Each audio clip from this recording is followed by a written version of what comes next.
All right, guys. Welcome everybody to the Get Bit Podcast. 4 blurs, 4 nerds. If you have a fandom, you are most certainly welcome here. We are your hosts, myself, Spartan, show guy Joe, Tafari TV. Gentlemen, it is the weekend. How we feeling? A lot of news coming through today. Oh, yep, with New York City Comic Con in full swing. Like a broken faucet, we've had to update the news at least multiple times today. So, yeah, it's been a fun time, unless you're The Rock. But again, that's a whole nother story. But Joe, what about you? I survive. That's all we can ask for.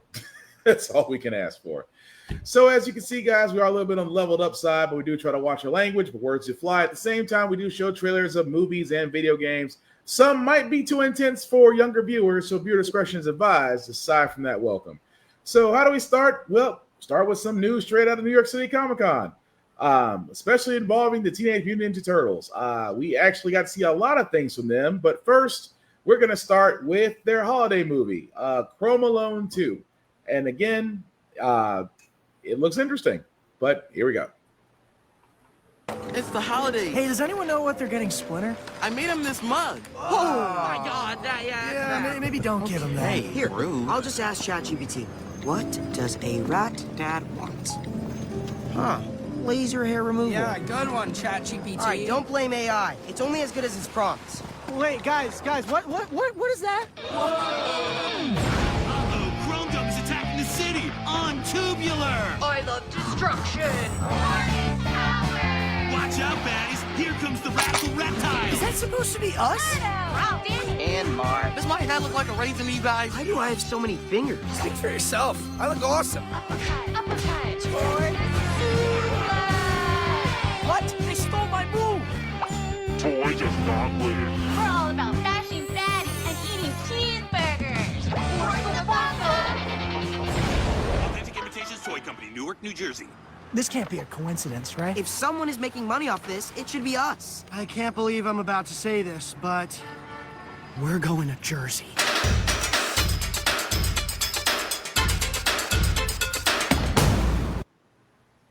All right, and that, guys, was the trailer for Teenage Mutant Ninja Turtles Chrome Alone 2. As you can see, guys, it's an all-new short. Will be available only in theaters, along with the SpongeBob movie, The Search for SquarePants, come December 19th. Fellas, I'm not going to lie, I want to watch it, but what are we thinking? I'm with it. Bring back theater-only shorts that also get sold with the DVD or maybe uploaded to YouTube like a year later. That used to be a thing. I remember Disney had one. It was called, it was like They Brain. had a few. There was the Roger Rabbit ones. The one Roger Rabbit one didn't release because of Jessica Rabbit in a park uniform.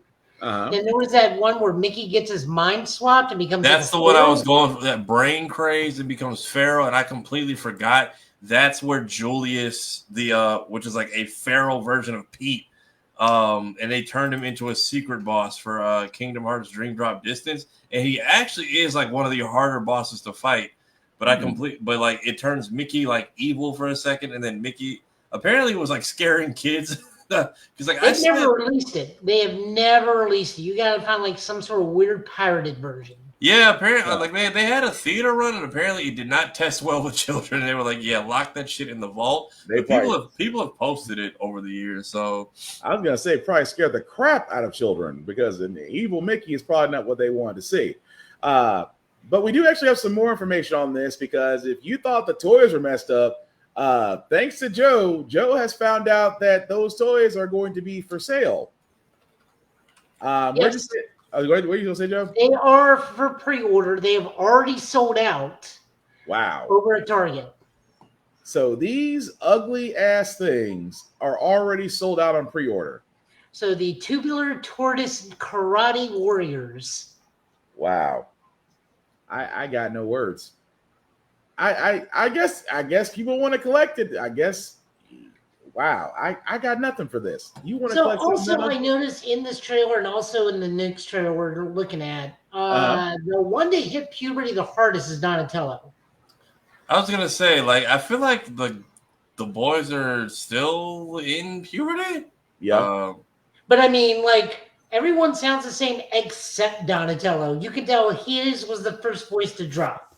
Was it? I was listening. Like, it sounds still in that little cracky throat No, area. no. Go back to the first trailer. Donnie sounds like he's like 11, and now go to this one. Hang on a second. Let me pull it back up. You'd Mayhem trailer.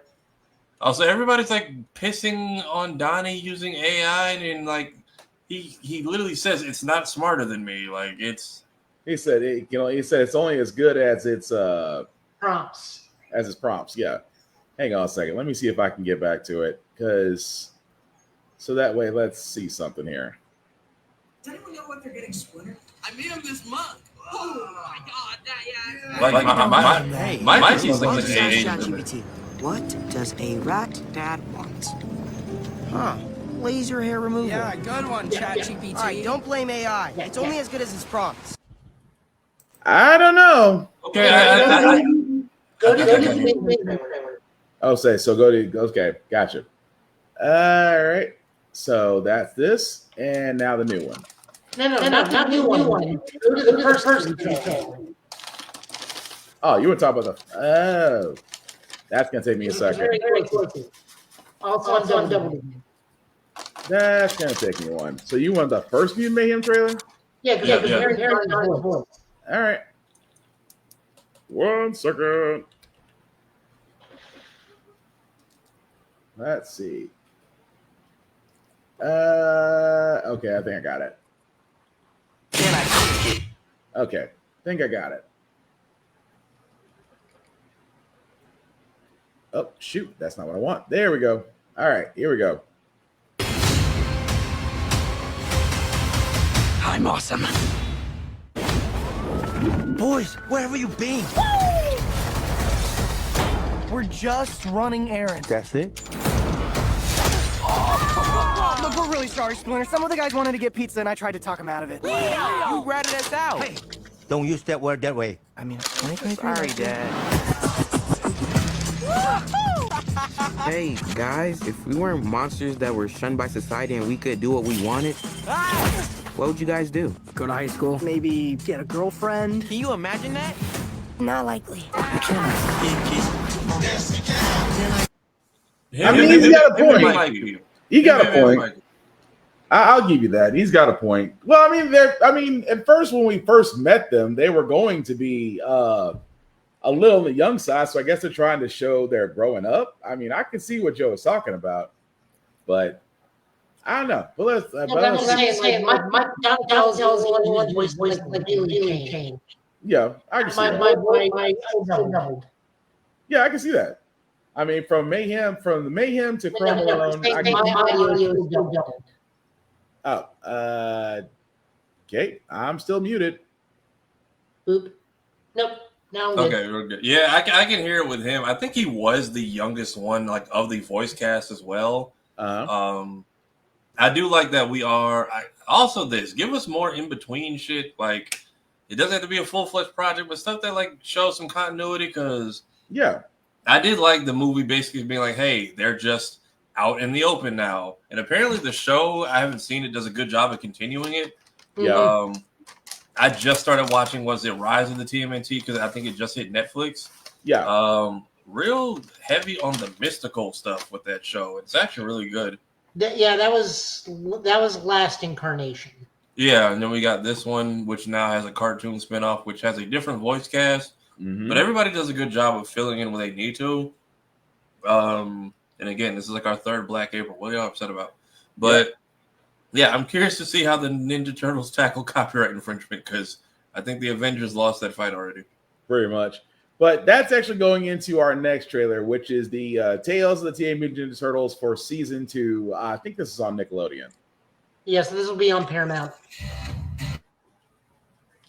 Looking at us? We're famous, man. Embrace it. Let's do this. This is the best day of my life. I'll get him to talk. This might tingle a bit. Guys, this way. No, never mind. This December. You and Mikey back me up. Wait, where'd Mikey go? Wow. Turtles love snacks. They're brothers. We're gonna have to fight. He doesn't want to fight. What was that, Leo? Sorry, I didn't catch that. They're heroes. Mutant monster! monsters! We have to stop them. People are gonna get hurt. Sir, you're in extreme danger. Cats. And now, A storm is coming. they're in for the shell shock of their lives. I call it Mutant Omega. This is it. The ultimate battle. We can blow this whole story wide open. You guys want in? Obviously. Tales of the Teenage Mutant Ninja Turtles. New episodes this December, exclusively on Paramount Plus. I'm down for that. So yeah, I can definitely see it's a different voice cast. So that's actually pretty cool. I have actually got to sit down and watch. I watched a few episodes from season 1, but I didn't. I mean, I probably should give them a little more attention. But from the episodes I watched, they were pretty good. But what do you guys think? I need to get into it. I'm trying to do like a binge because I want to finish that 3D CG Turtles because apparently at one point they got booted to Nicktoons and just stopped giving a shit and just started doing a bunch of stuff that Nickelodeon would have let them do before. Like, I saw people people were dying, people got stabbed, somebody arms were being cut off. Pretty much. And Casey Jones's skull was used as a gear shift. Yep. Was that in the Apocalypse Future? Yes. Yeah, and that was supposed to be like their finale at one point, and then somebody was like, "Hey, can you not?" And then we Mad Max this. Yeah, like, and then we like straight up decapitated Shredder at one point. So yep, I want to get through that. Hulu was just killing me with the fucking ads every 2 minutes.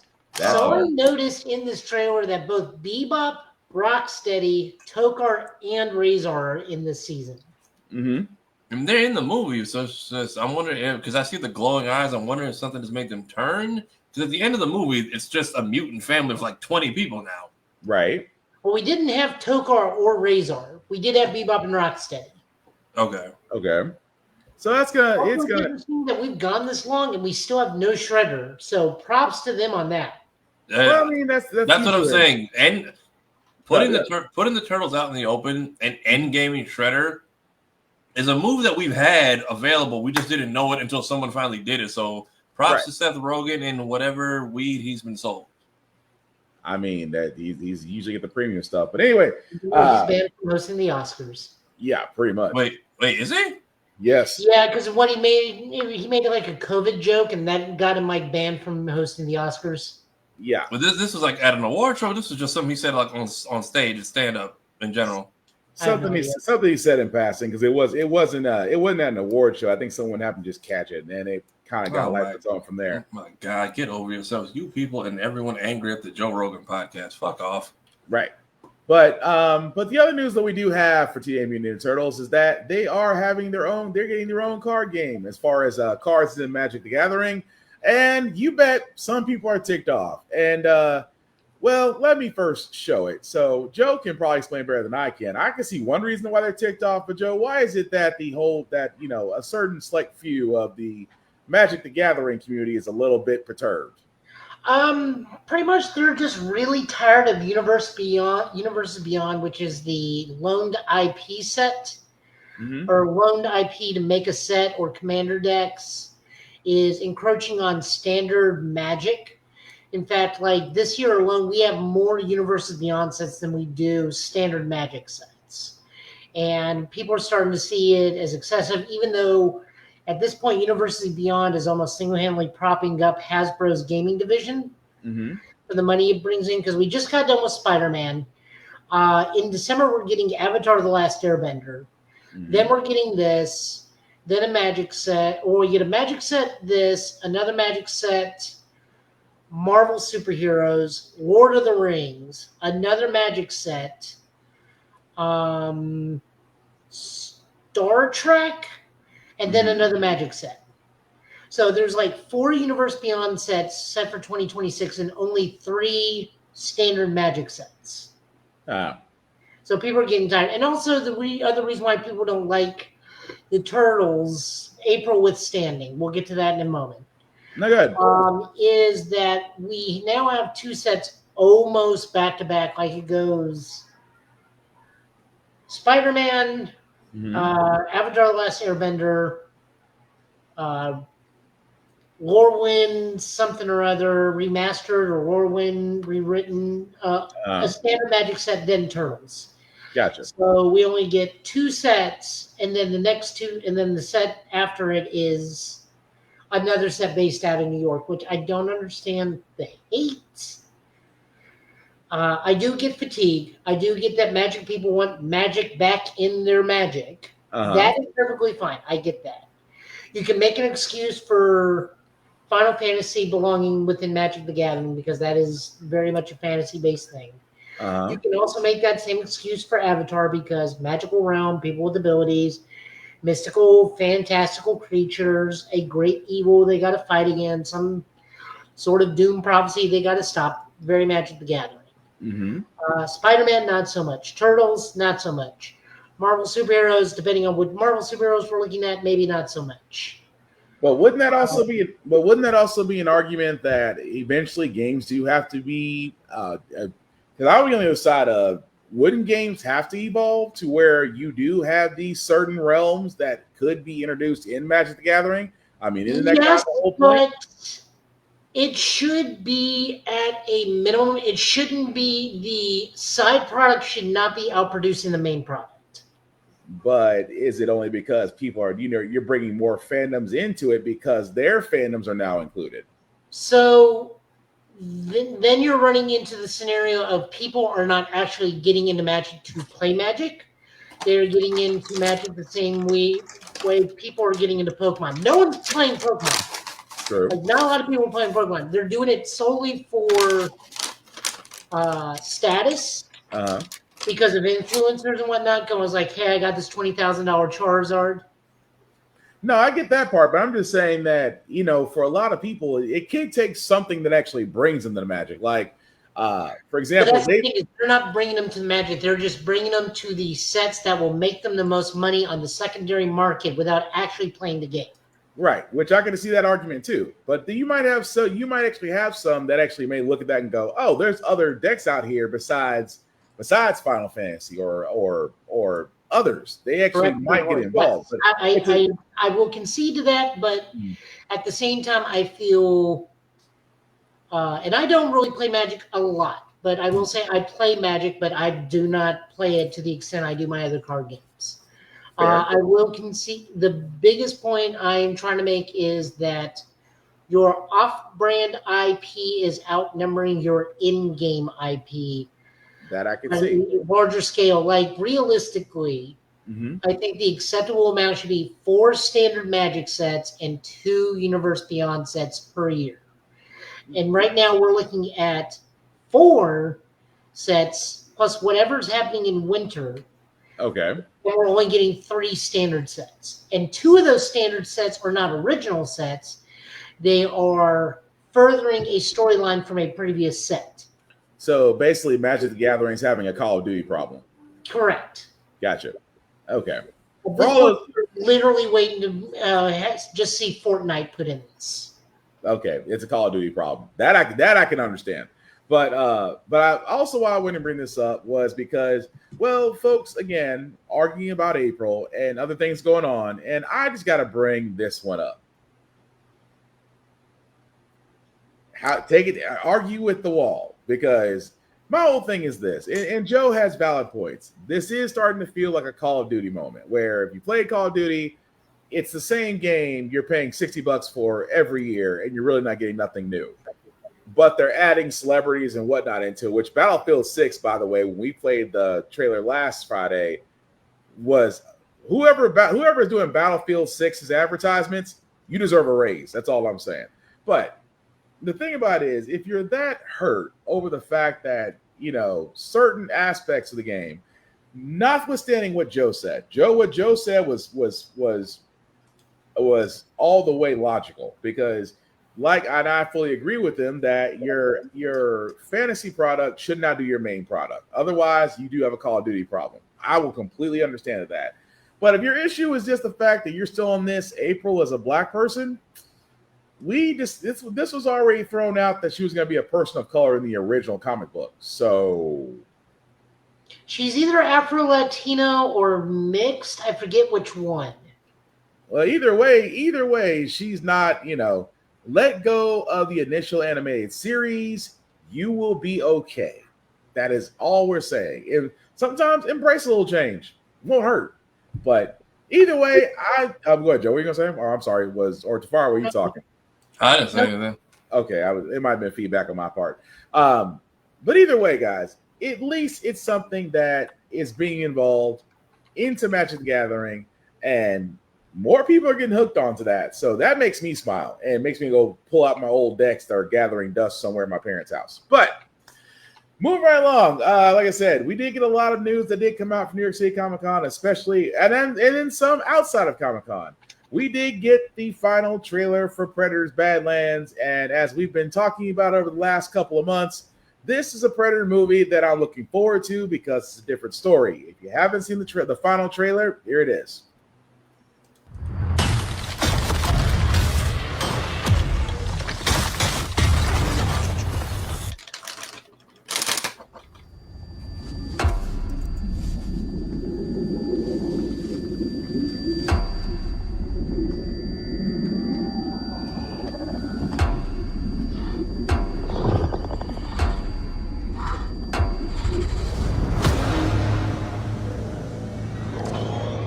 Welcome to the most dangerous planet in the universe, where everything is trying to kill you. I need a hand. You're here to prove yourself. Hunting something that can't be killed.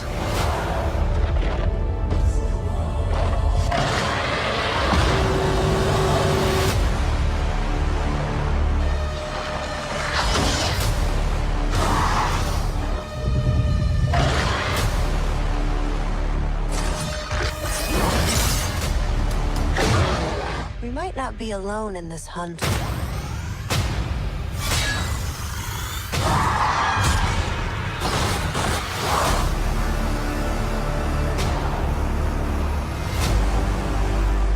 Yaslan so Egypt.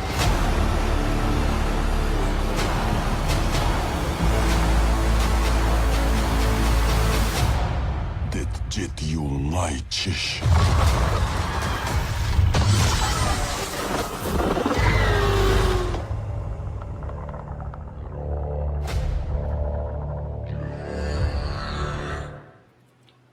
And I'm not complaining because the funny thing is, guys, we get to see a Predator talk and actually have a conversation. And at the same time, he doesn't look overpowered, even with a sword and a shield, the man's still getting it done.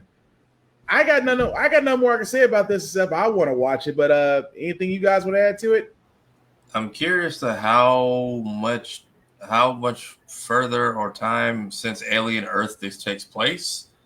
I'm curious if this is potentially the same planet that Boy Cavalier's company went to, and Wayland Yutani was like, "Well, I won't be outdone." Mm-hmm. Who knows? Maybe the giant tentacle thing was the Eyeball's parent. Because I wouldn't be surprised if, I don't know, Wayland Yutani raiding that island was like the lead to Wayland. Because Wayland Yutani was already the ones who raided the planet they landed in, Boy Cavalier's territory. I would not be shocked if this is the mission that leads to Alien Earth, maybe, or one of the many missions that they are scouting to look for other life, and maybe this is, I don't know, potentially their first encounter with the Yautja. It would make sense for how Alien Earth was set up because it was a cargo full of dangerous animals, so it would make sense. Or maybe this is like a futuristic version of the Flintlock comic. It's a Predator and the Synth versus the entire world or something. I'm not sure. Also, apparently PG-13, so I feel like we're going to see a lot of cyborg deaths versus people. Yep. And also it comes out on theaters November 7th. But Joe, anything you want to add to that?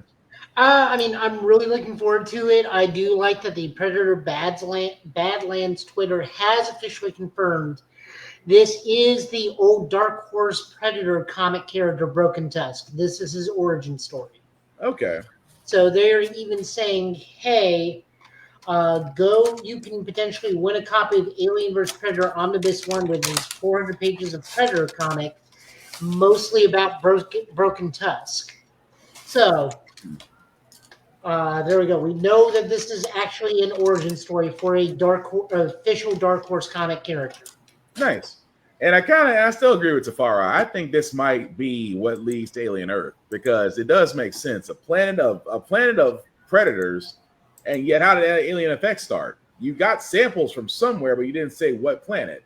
So it could connect. But either way, I think we're all going to be watching it come. I mean, it's definitely same universe, but I don't think it'll be that directly connected because I got the feeling the last things they picked up on that mission were the xenomorph eggs. Possibly, although the eyeball, though, that freaking eyeball. But yeah, I wouldn't be surprised. Like, I'm not expecting a direct tie-in of just a mention of, I don't know, like, hey, remember how the last recovery mission went, or we're one of many recovery missions to gather a species on this planet. Something that kind of ties back to Weyland-Yutani's whole thing of collecting other creatures, and maybe this is either the mission that leads to it. This is how they lost all the people on the mission before we see how the ship lost its last few members. Or potentially we just see like what maybe the greater goal of Weyland-Yutani was at the time. Yeah. Something that just references like harvesting and company competition while also going through this and then potentially seeing what I think was the Elder from Killer of Killers.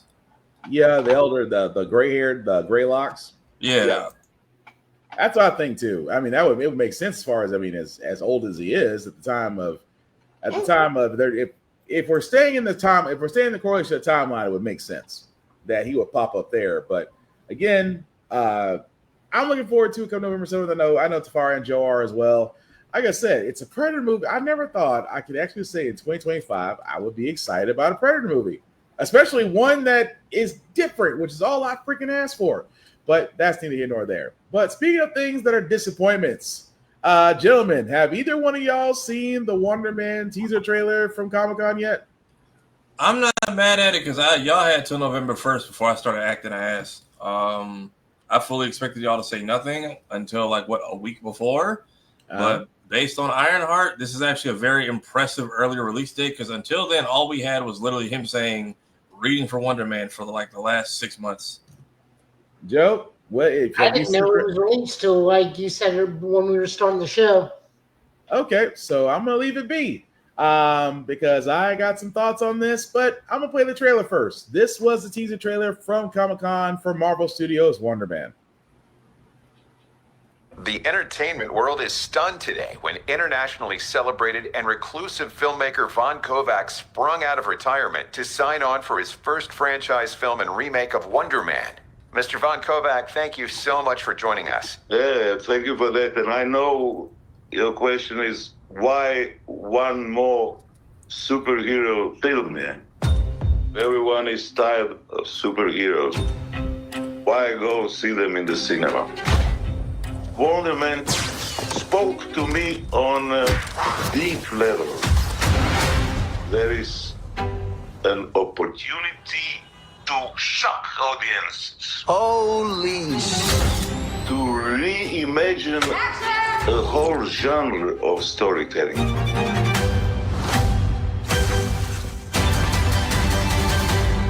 Have you given any thought about casting?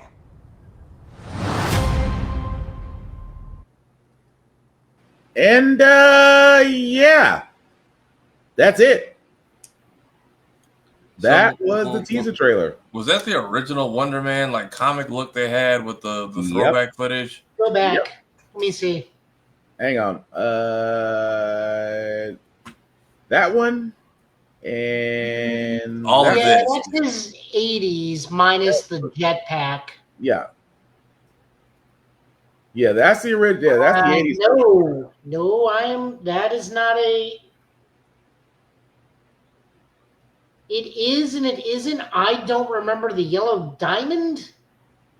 I just remember it being the giant red W on black, and it's either he doesn't have sleeves, but he does have the gloves. I mean, it kind of reminds me of the one when he was with the Mighty Avengers. But that's the sleeveless green bodysuit you're talking about, though, right? Maybe. Because that's the only thing I can think of. Because this one has sleeves, and the one that I'm trying to find a quick screenshot, so bear with me. Because I know there's one out there that I think I got it. He's got that goofy. He's got the green costume with the goofy head. Hat. So hang on. Here it is. Yeah. So, I mean, the only thing I think up close would be the first one. So, There's one in the middle where he actually does have a jetpack, but it's okay. So they did make some adjustments. No, this is actually 1-to-1 for one of the costumes. Keep going. No, just right there. Go down. Middle. Yeah, that's kind of what it looks like they're going for. And then they got the jetpack on the back. Okay. I mean, different colors. I see what you're saying. Different colors, and of course, the W with the diamond. So that makes sense. I agree with y'all. But as far as just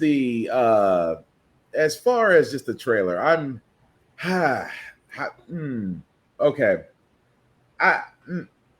I was expecting a little more. I'm not gonna lie, because they tease this whole thing of just filming it as a movie, and then you have old boy's character, and it's just like you're telling it from the film side, and I'm gonna be honest with y'all, and y'all can let me know how y'all feel. It doesn't give me a lot of hope. I have no idea what this is still going to be like at all, but I'm just happy to at least see that we're doing something, especially now that it's been pushed back to January 2026 versus December. Yeah. So we now officially are down to our Marvel 8 versus the DC 3 of this year after this week. Discussions can be had on who had the better 2025 now. I mean, don't get me wrong. Props to Mr. Yaha Abdul-Martin. I want him. I would love for him to succeed as Simon Williams. I would love for him to succeed. But I'm just, I can't throw this in the same realm as Ironheart. It's like, you guys had all this time to give us something, and that's it. I kind of feel a little bit left. I'm just saying, from my point. I think this only got released because I think it played at New York Comic Con today. I think apparently there was some talks about Daredevil and Doomsday as well. Mm-hmm. As far as like some footage, I guess they put this out, and this is also their way of telling us that it's delayed a month. Yeah, although at least they didn't do what the Flash did at DC fan cast. We'll never let that go down, Mr. Miller. Wait, what did they do? Remember a DC fan cast where Ezra Miller looked halfway high and they didn't have anything for the Flash movie? Was it fan cast or Fandom or whatever it was called? Fandom, yeah, Fandom. Was that when Ezra was out there dressed like Mr. Slade from South Park and just said a whole bunch of nothing? Pretty much. Okay, because that outfit distracted me more than anything he said. No, don't forget, there's one other thing we can remember from that. Grant Gustin's Flash boots were gold finally. I was gonna say The Rock kept on saying that the hierarchy of the DC is about to change. And then to quote The Simpsons, and that's the last of me. I promise I couldn't pay any attention to The Rock and what he was doing because Wakanda Forever was coming out. Yeah. So it's like, I don't know what the fuck he's talking. I thought he was just trying to sell tickets. I had no idea he really thought I had no idea he was really trying to upend DC from like inside out. Yep, he tried. Although, it's still funny as hell. But yeah, I'm hoping a better trailer for Wonder Man does come along, because that was kind of it didn't fill me with a lot of confidence. But Jindy Tarkovsky's Primal Season 3. Tafara has seen it, sir. Your thoughts on this before we play the trailer? Look, if you need a show to watch, first off, I think they made Fixed because I think Gendy was holding this footage hostage until he was allowed to make that movie. Which, yeah, if you want to see a movie about a dog and his nuts getting chopped off, that is very explicit and graphic of like old school Comedy Central, go for it. But I'm pretty sure that and whatever this Black Knight project he's working on, y'all need to go ahead and fund that. The hell is wrong with you? It's a great show. It very much does a good job of telling a story without even using English words. It is just like the title of the name of the show. It is just a man and a dinosaur who are both grieving and trying to survive everything trying to kill them. Season 2, you learn that they are somewhat, I don't want to say the last of a dying breed, but that the world is starting to slowly leave them behind as there are societies developing. And you kind of go on this world tour. And then there is a tragic end, which apparently is now maybe potentially being undone by this 3rd season. Okay, fair enough. For all those that haven't seen it, this is Primal Season 3's first look.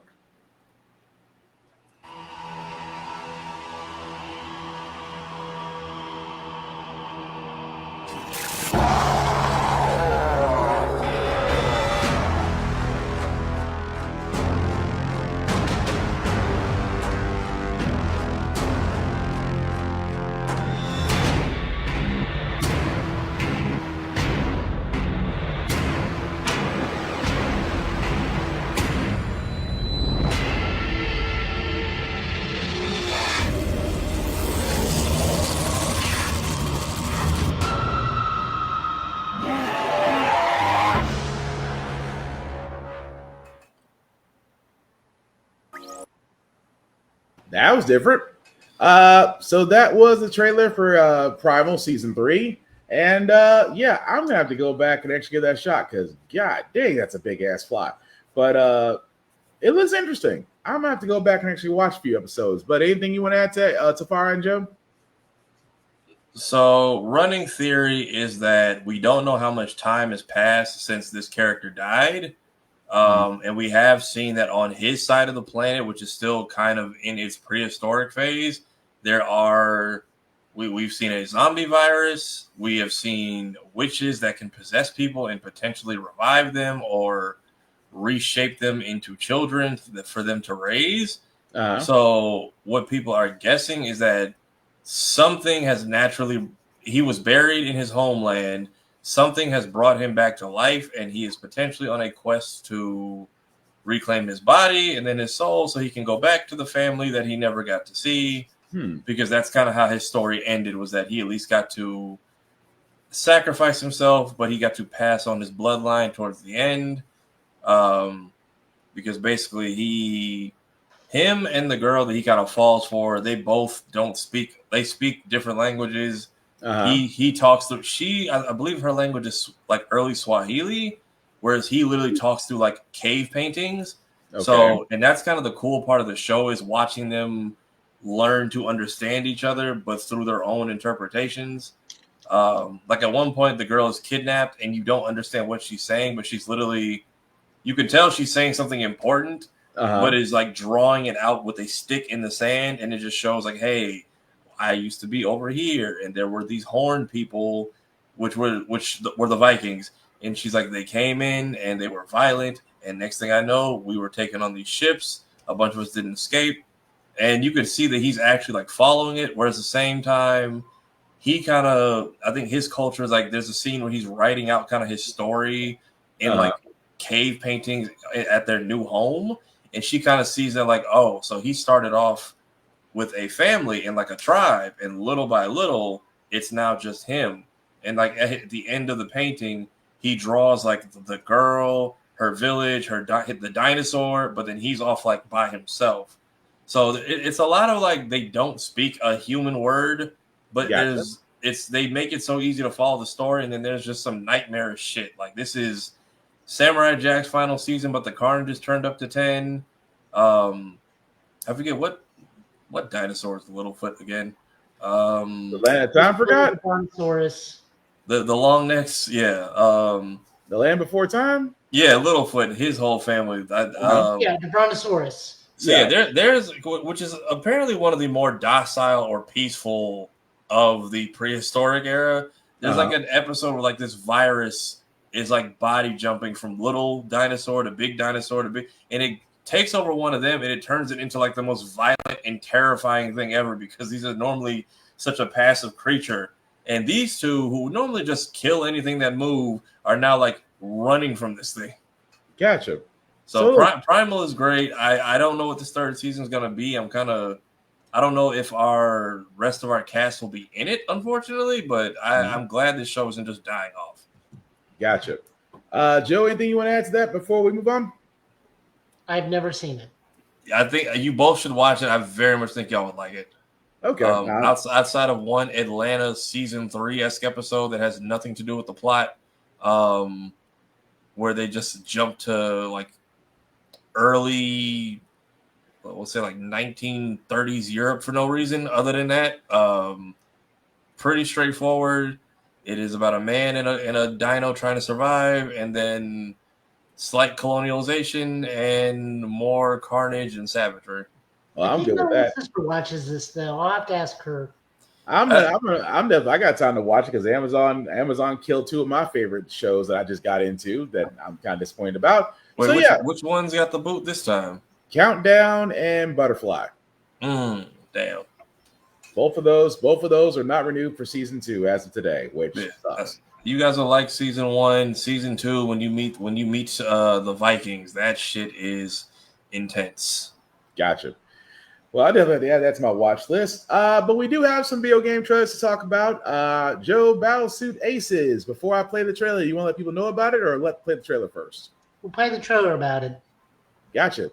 For all those who haven't seen it, here's Battlesuit Aces. All right. 3, 2, 1. In a boundless universe, we're looking for the source of our wonder and mystery. Like a comet in the sky, every choice we make will shine and live on in our memories. Cheers, Captain. You want to hit the sim chamber together? Captain, come for a chat? I got something for you.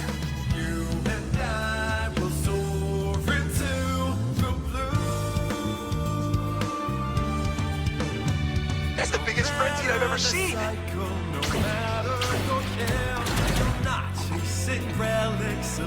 There's something strange about this guy. Get me that suit! I hold all the cards in this situation. I've got the orb! I'm always looking for new techniques.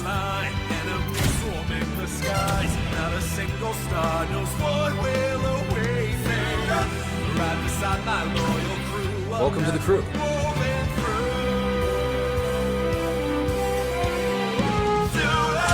Let's get our mark. Let's show 'em what Suitsmiths are made of. Joyce, the Typhoons have arrived. Right beside my loyal crew, the paths we're going through. We're charting a course to the unknown.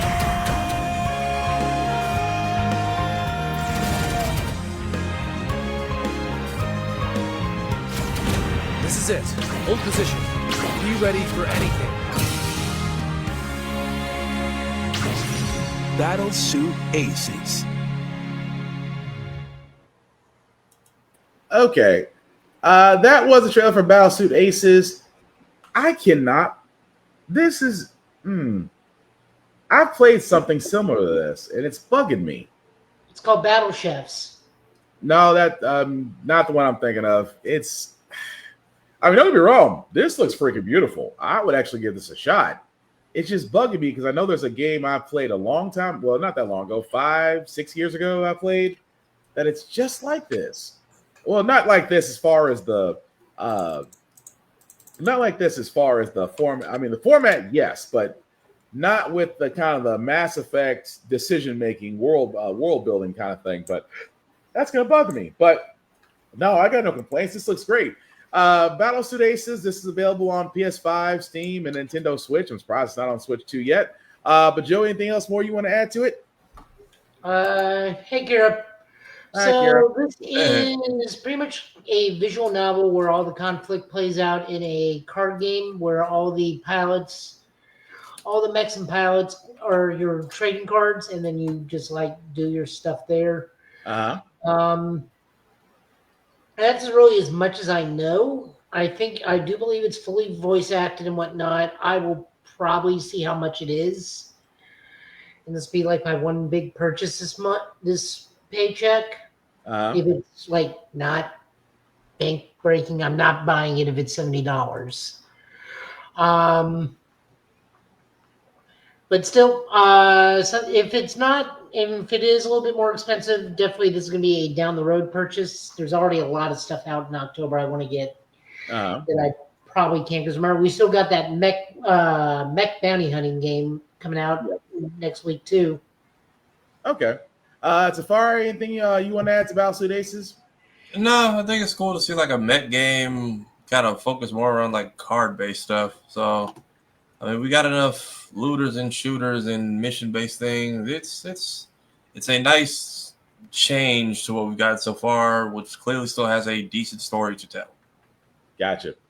Well, it does look interesting. It's gonna bug me. I know. I gotta remember that game I played that's similar to that. But anyway, that's neither here nor there. Moving right along, like I said, more with the news consistently flowing on New York City Comic Con. So we did have something. Tafara, I did catch you put out there, so I definitely have that next up. But Invincible Season 4, we did get the trailer for that, and does not seem to disappoint.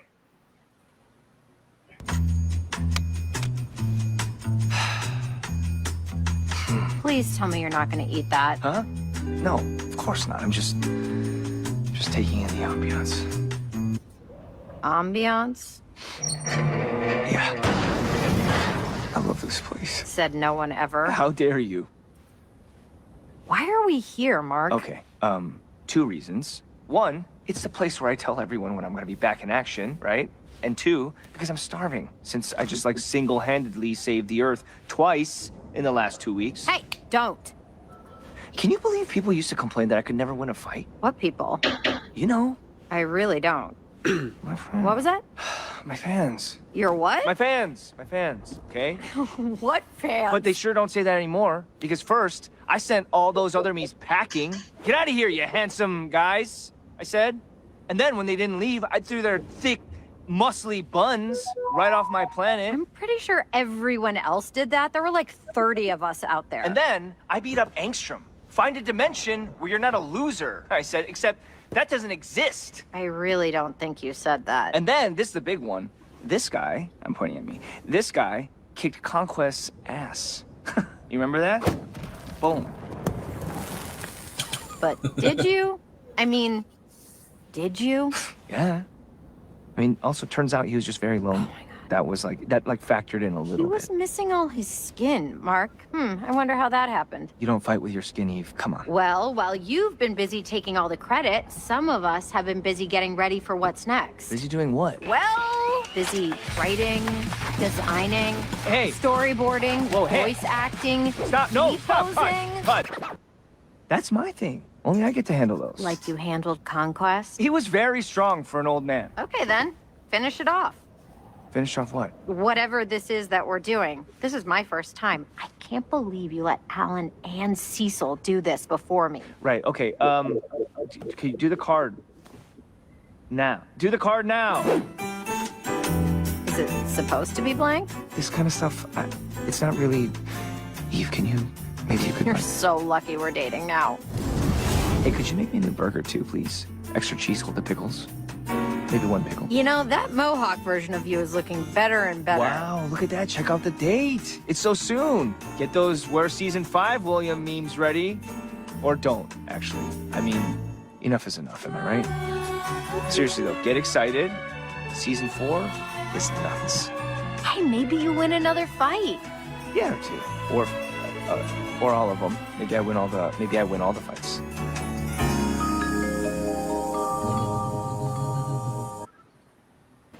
Go ahead, Joe.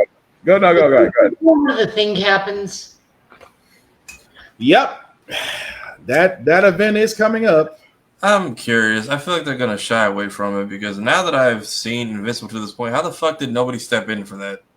As much as y'all keep 24-hour surveillance on this child against his will, or they'll go full send and make everyone watch. Like, hey, she'll fight through everyone and claim her prize publicly. Yeah, it's that event's coming. Because it's like it's because I've read through it. It's like, yeah, he had to go through that trauma all alone. But I'm like, but how? Y'all literally got an eyewitness to everything bad that happens to all you people. Pretty much. But yeah, season 4 next year. I laugh because leave it to Robert Kirkman and the writers of Invincible to literally make fun of the fact that yes, your season episodes are not periodic. They're a little bit chaotic, and of course they poke fun at the fans saying Mark can't win a fight, which I thought that was pretty funny. I had to remind myself, I'm like, wait a minute, why does he have robotic arms? And like, oh, because Conquest beat the crap out of him. I forgot about that. Which again, if you haven't watched season 3, that was interesting. Conquest, I feel so lonely. I'm like, you ain't gonna whisper in my ear while you beating my ass talking about I'm so lonely. But what more can we add to that outside the event that we don't want to see, but more than likely we are going to see it or see a silhouette of it, or they're going to hint at it some way. But outside that, what are we thinking? I'm curious to see how many episodes we get because, I mean, we were doing a lot of 3 and 4 season shows lately, but we're like only, I think we'll be scratching halfway into the franchise by the time the series is over. If it's another 8 episodes. Give or take. And if it is only 8 episodes, just give us 1 to start. I don't need 3. Like, I would like to sit with these shows a little bit longer. Yeah. Like Peacemaker's already done, but that's because we got a bunch of that early. Or not Peacemaker. Gen V's got like 2 episodes left, but they gave us so many off the bat. Right. I mean, that's what I would say. But Joe, any words on Invincible? I'll wait till it's finished to watch it. It just really doesn't interest me all that much. Yeah, fair enough. Hopefully the animation gets better. Well, you see they keep hiring the hentai animators for the promos. As far as the shows, it's just like absolutely not. Pretty much. But yeah, definitely looking forward to that come March of next year. But I do got to point out one thing about Ubisoft, and the reason why I'm going to repeat what Tafari said in his post about Ubisoft, you effing cowards. Because, well, we could have actually had an Assassin's Creed that was based around the Civil War, to which we would have played a freed slave and would have fought, which would have been considered the creation of a group that is basically based on hatred and white bed sheets. I'll leave it at that, how you want to figure that out. But they sat there and said that the Unnamed Project, again, for all those that don't know, was to feature a black protagonist, a former slave from the South, who would join the assassins and fight said people. Everything was great until they sat there and said, well, because of the political unrest in the U.S., that they decided not to do this. Oh, and don't forget the Yasuke backlash. Oh yeah, and yes, and the Yasuke backlash from Assassin's Creed Shadows, which again I thought that was freaking great. The game, not the backlash. But here's the thing that I keep on pointing out what we could have had. And shout out to I Am Carl Jones, because we could have actually had this in Assassin's Creed. But the poor little sweet girl didn't get far. We ain't going nowhere. We ain't gonna hurt you. Look, I might hurt you. Hey, look up in the tree. It's a bird. Nope, it's Catcher Freeman. Come on. Watch it. Work behind you, Catcher. Work behind you. There you go. Hold up. This nigga jumping out of trees. Yeah, we could have had that. I mean, paraphrasing, but we could have had that. And my thing is, Ubisoft, I don't understand you. Even on our show, yes, we do try to make fun and we do try to, lighten the load, because the world right now is a upside down. We are in the upside down. If we're going to keep it in Stranger Things, we're in the upside down. But that being said, isn't the reason why video games are supposed to reflect current society? Because if that's the case, you wouldn't have made Watch Dogs. You wouldn't have made really the first Assassin's Creed, if you're really being honest. You wouldn't have made The Division. You really would have made a lot of games. that literally would have been considered political unrest. But I'm just saying, how many of us would have been playing this game if it came to fruition? That's all I'm saying. Because I know I'm one of them. Tafar, I know you're one of them. Joe, I'm pretty sure you would play it too. So is it the fact that Ubisoft, I mean, and I will concede if this is the case, is Ubisoft playing it safe, or are they really just being chicken? Well, we also got to remember Ubisoft, I think, went private recently. Aren't they also part of that EA buyout, or am I thinking something different? Ubisoft is actually, that's a good question. I don't think they would apply under that. I think I think Rare, Respawn, DICE potentially, and all of them might go under with that. I don't know about Ubisoft. Oh, no. Okay, I had to double check. Ubisoft is not a part of EA, so they wouldn't have been part of that deal. Yeah, because you got Ubisoft something, and then EA Play, which are now in Game Pass. Yeah. So they're separate there, but I think it's a mix of both. Like you could have had two characters. You could have had Catcher Freeman, who is the brawler and swordsmith. You could have Django, a character who is your gunslinger, and then for your supplies and or your hired help like Mafia, you got the Smokestack twins. Right. I mean, I'm just saying, like I said before, I'm on the side of Ubisoft. You could have sat there and rolled the dice. You rolled the dice on Shadows, which again I'm thankful for, because as much as I love playing as a ninja, I love playing as a samurai that you did not have to worry about stealth. This man came through basically busting everything. And also, for those that don't know, Shadows is really a great story. Highly recommend you should play it. But my thing is, if you could have gave us, because we keep on saying the whole entire time, let us play in these times to where we think an assassin and what they would do.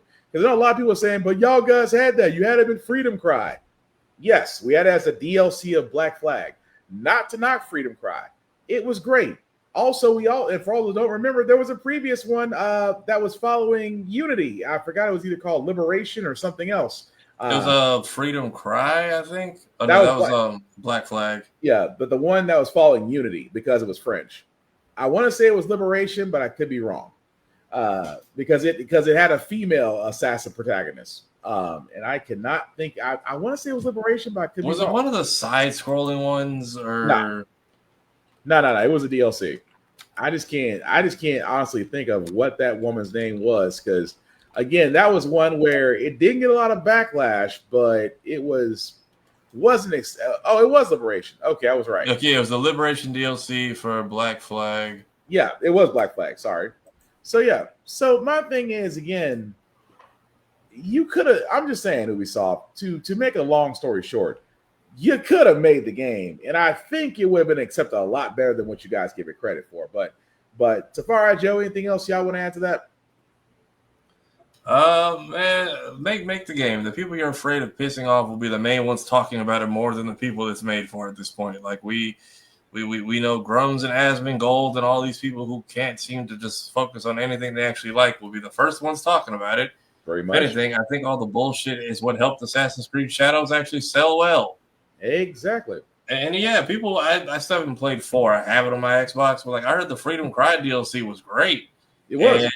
And then there's people, and I'm like, you could literally make, and I know people apparently hate the Animus section now so much to the point where they're just please just take that shit out of the game, because whatever this plot is about aliens and the Apple of Eden has been completely just abandoned at this point.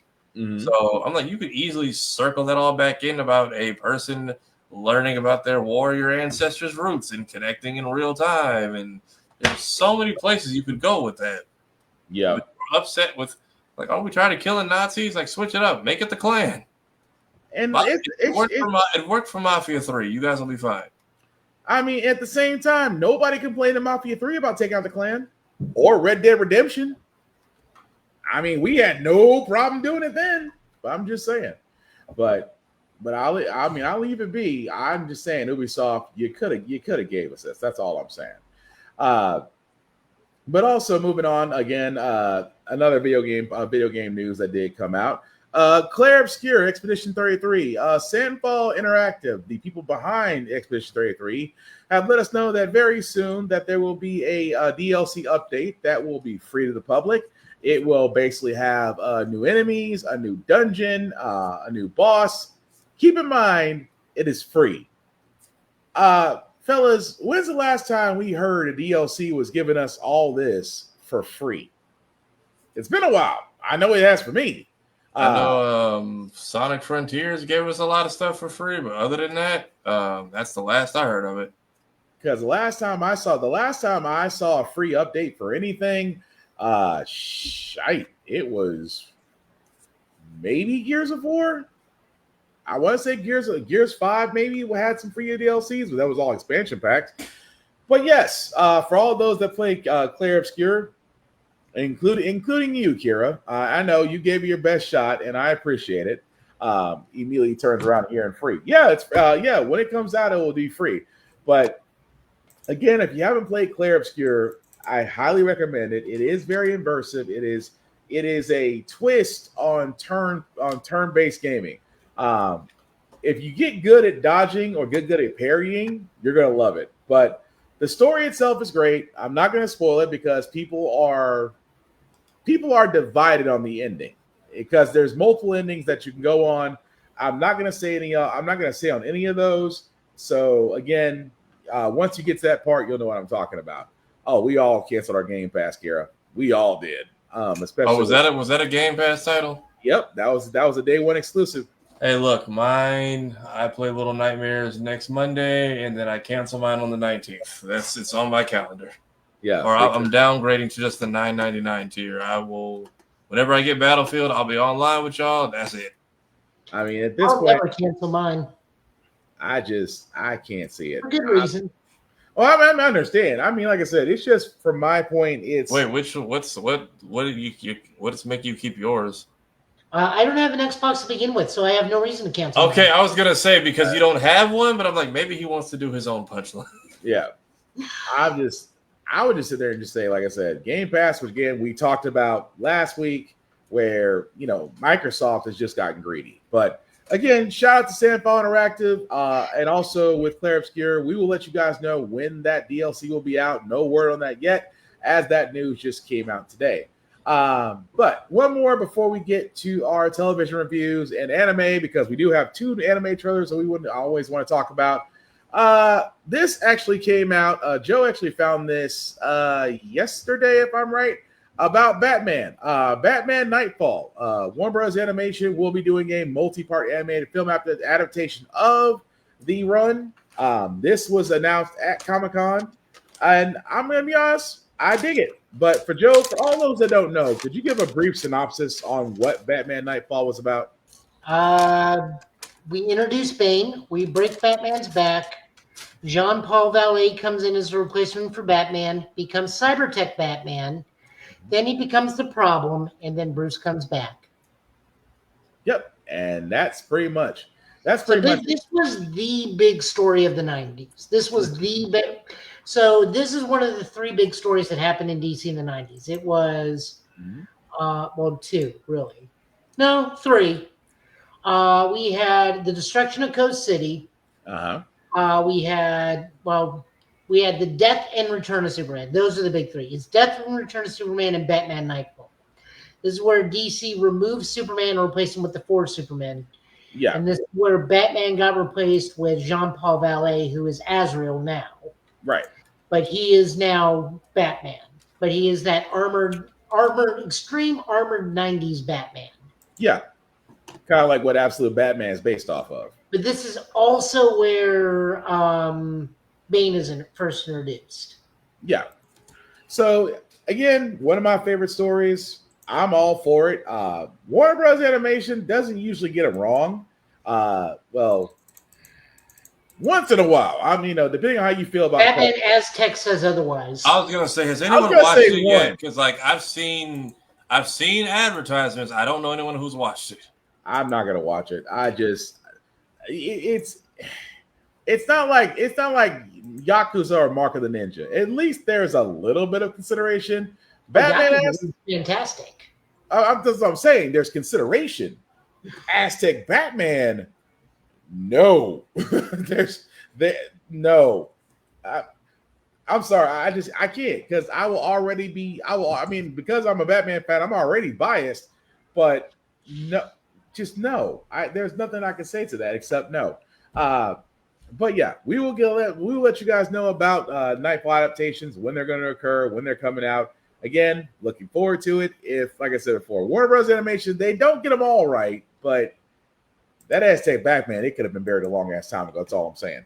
But actually, you know what? Before we get to television reviews, let's knock out the anime. Let's knock out the animes first, because there's two in here. One Joe had brought up, and then one Tafari had found that's just recently been announced from Comic-Con. But let's play the trailer for May I Ask for One Final Thing, because I think the trailer can explain it better than what we can say it. So if you haven't seen off Crunchyroll, here's the trailer for May I Ask for One Final Thing.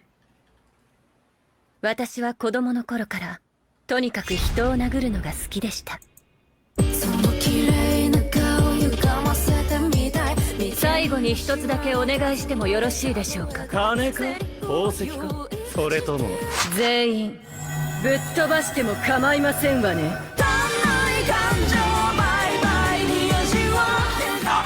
よくもふざけた婚約破棄に加担して私のこれまでの苦行を台無しにしてくれましたね。他人の甘い汁を吸うことしか考えていない畜生にも劣る豚野郎ども。そんな豚野郎たちを思う存分ボコボコにできるのは最高の気分です。さあ皆様踊りましょう。時間を遡る力、そんなものが存在するの。その力のことを加護と呼ぶのです。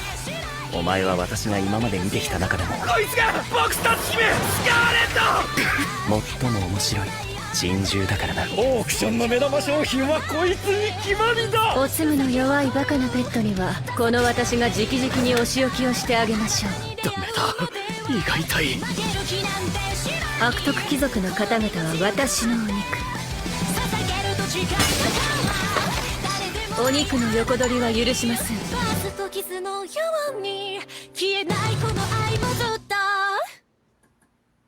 ごちそうさまでした。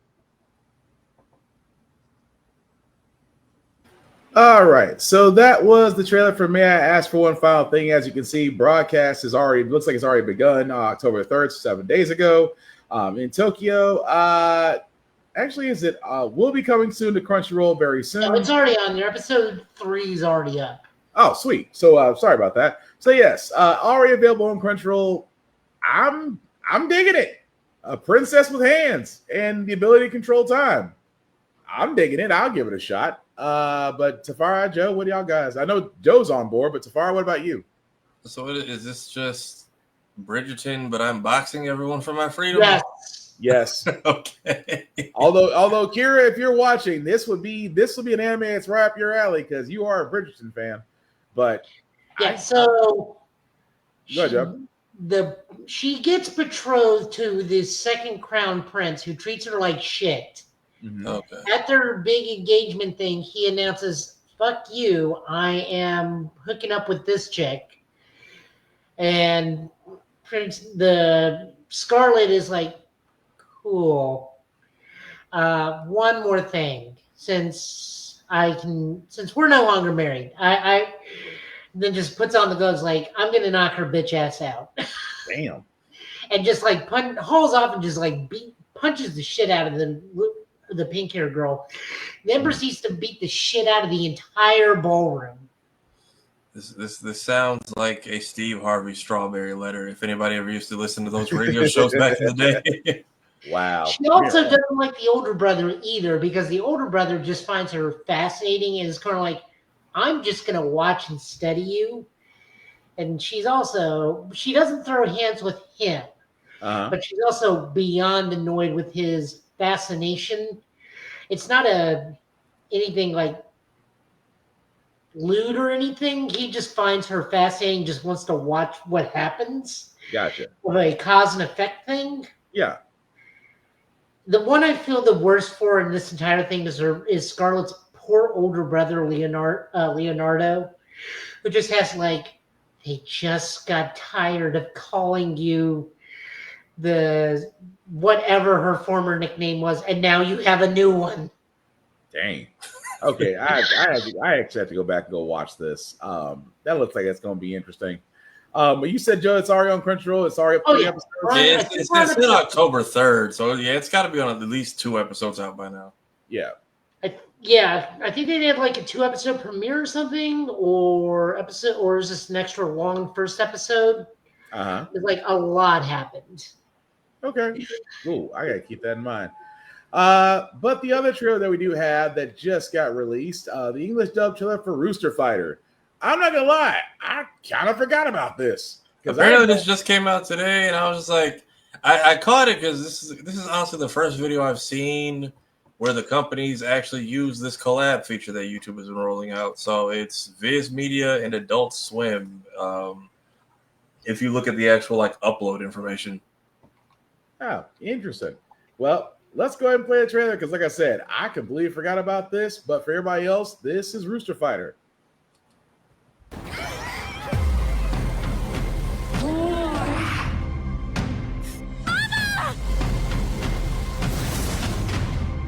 That's enough. I'm here to put a stop to you, demon. Hey, are you hungry? You want some of this?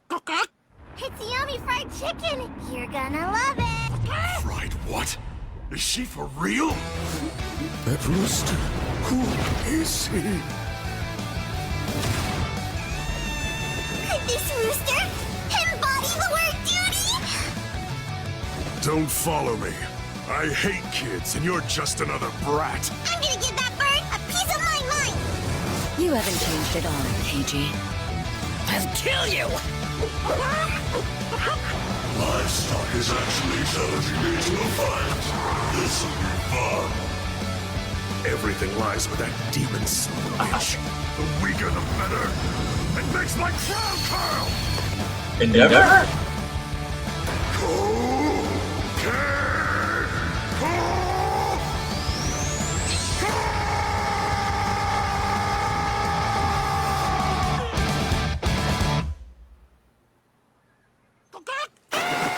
Oh, I'm sorry. My leg must have slipped.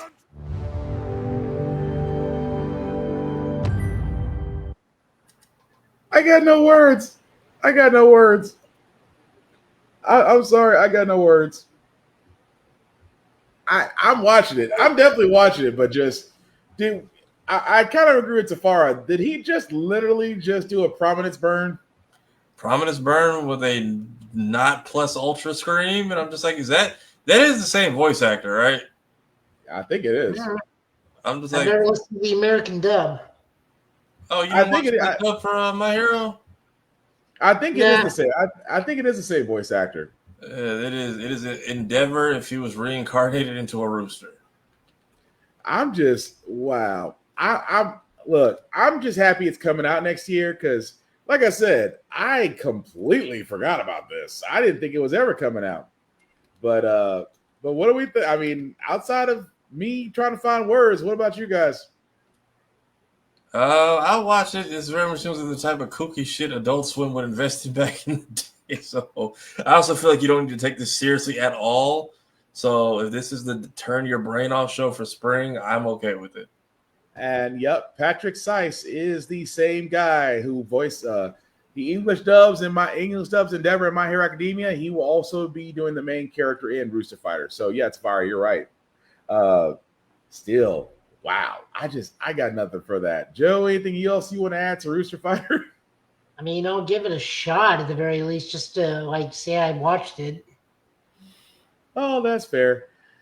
Oh, well, before we go into our TV reviews, guys, any anime reviews y'all guys want to bring up since we're here? My Hero and Spy Family is back. I think My Hero is only 11 episodes, thankfully picking up where we left off. Mm-hmm. Not a lot of recap, thank God. And then it's like when they're done with the recap, the animation just takes a heel turn into like HD quality. Nice. Also, Spy Family is like one of the few shows I know anime-wise right now that does kind of like the 11-minute concept. I had to remember my last episode of Spy Family. I think it was right before. I wrapped up before the new season.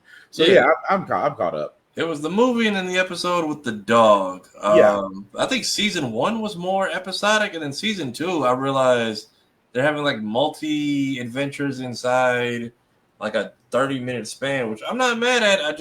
I thought we just abandoned that format of television as a whole, like when regular show came out. I mean, one would think, but no. I have to go back and I can actually go back and start watching that again. But I'm sorry, Fire. What other reviews did you have? I think that's it for me right now. I know Kaiju number 8, I think, came out with a new one today. I need to catch up on, because I don't know how close to the manga we are. Kaiju number 8. Yeah, we're because I've seen instances of this fight, and I saw one of the people who wins and how it goes for them, but I'm not sure where the season is wrapping up. As far as One Piece, we're on fucking hiatus again. So yep. So if you ever want to catch up on One Piece, now's a good time. Okay, but Joe, any other reviews you want to bring up? I mean, we definitely should be talking about Tojima Wants to Be a Kamen Rider. I didn't watch it. Frack. Oh, that was this week? Yeah. I didn't watch it. Go ahead, Joe. Go and talk about it. I didn't watch it. Frack. We fight a bear. We learn that man is an absolute unit. We find out that girls still find him disgusting because he decided to Sharpie pin a Kamen Rider belt onto his bear's stomach. We learn that there's someone identical to him in the Yakuza, but he prefers the bad guys. And then we Rider Punch and Rider Kick. All while crying. Okay, good. It's only one episode. Okay. Oh, I thought I missed one episode. Next episode is, I think, tonight, where it focuses on the girl who wants to become the only Showa-era female character, Electro-Human Tackle. And how she's pissed that she didn't debut first. Yeah, I got. Plus, there's a moment that hurts all Kamen Rider paraphernalia collector fans. You lost me. Well, he makes the decision to sell his collection to a toy store that resells toys because he can't bear the thought of him dying. Because he knows he's probably going to die alone because of who he is. Okay.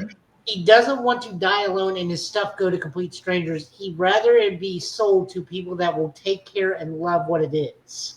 Okay. Oh, so it's just that he'll run into his own collection.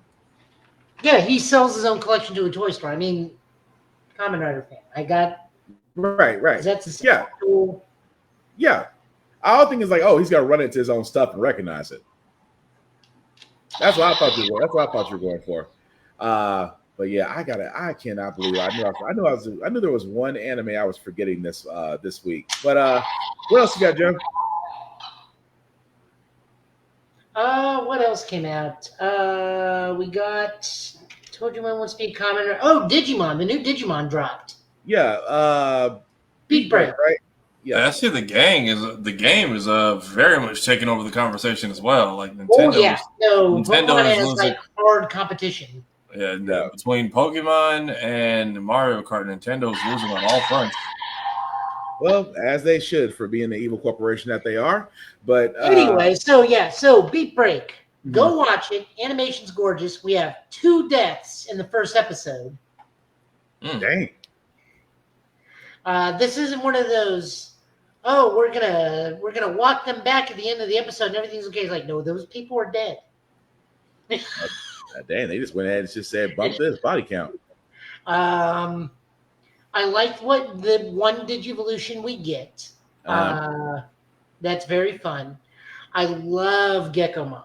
Gekomon is going to be so much fun. You guys definitely got to watch this. It's so good. Okay. Not just because it's Digimon. Like, it legitimately looks gorgeous. Great soundtrack. Really fun character designs. Like, they straight up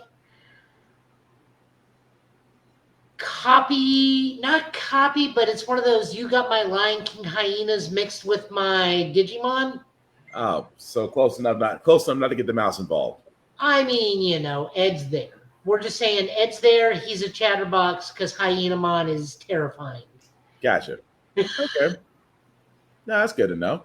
But yeah, I forgot about Beat Break. I cannot believe I forgot about Tokyo Wants to Be a Kamen Rider because I was really wanting to watch that, but I'll watch that after the show is over. But what else you got, Joe? We already covered the 3 I really wanted to talk about. Yeah.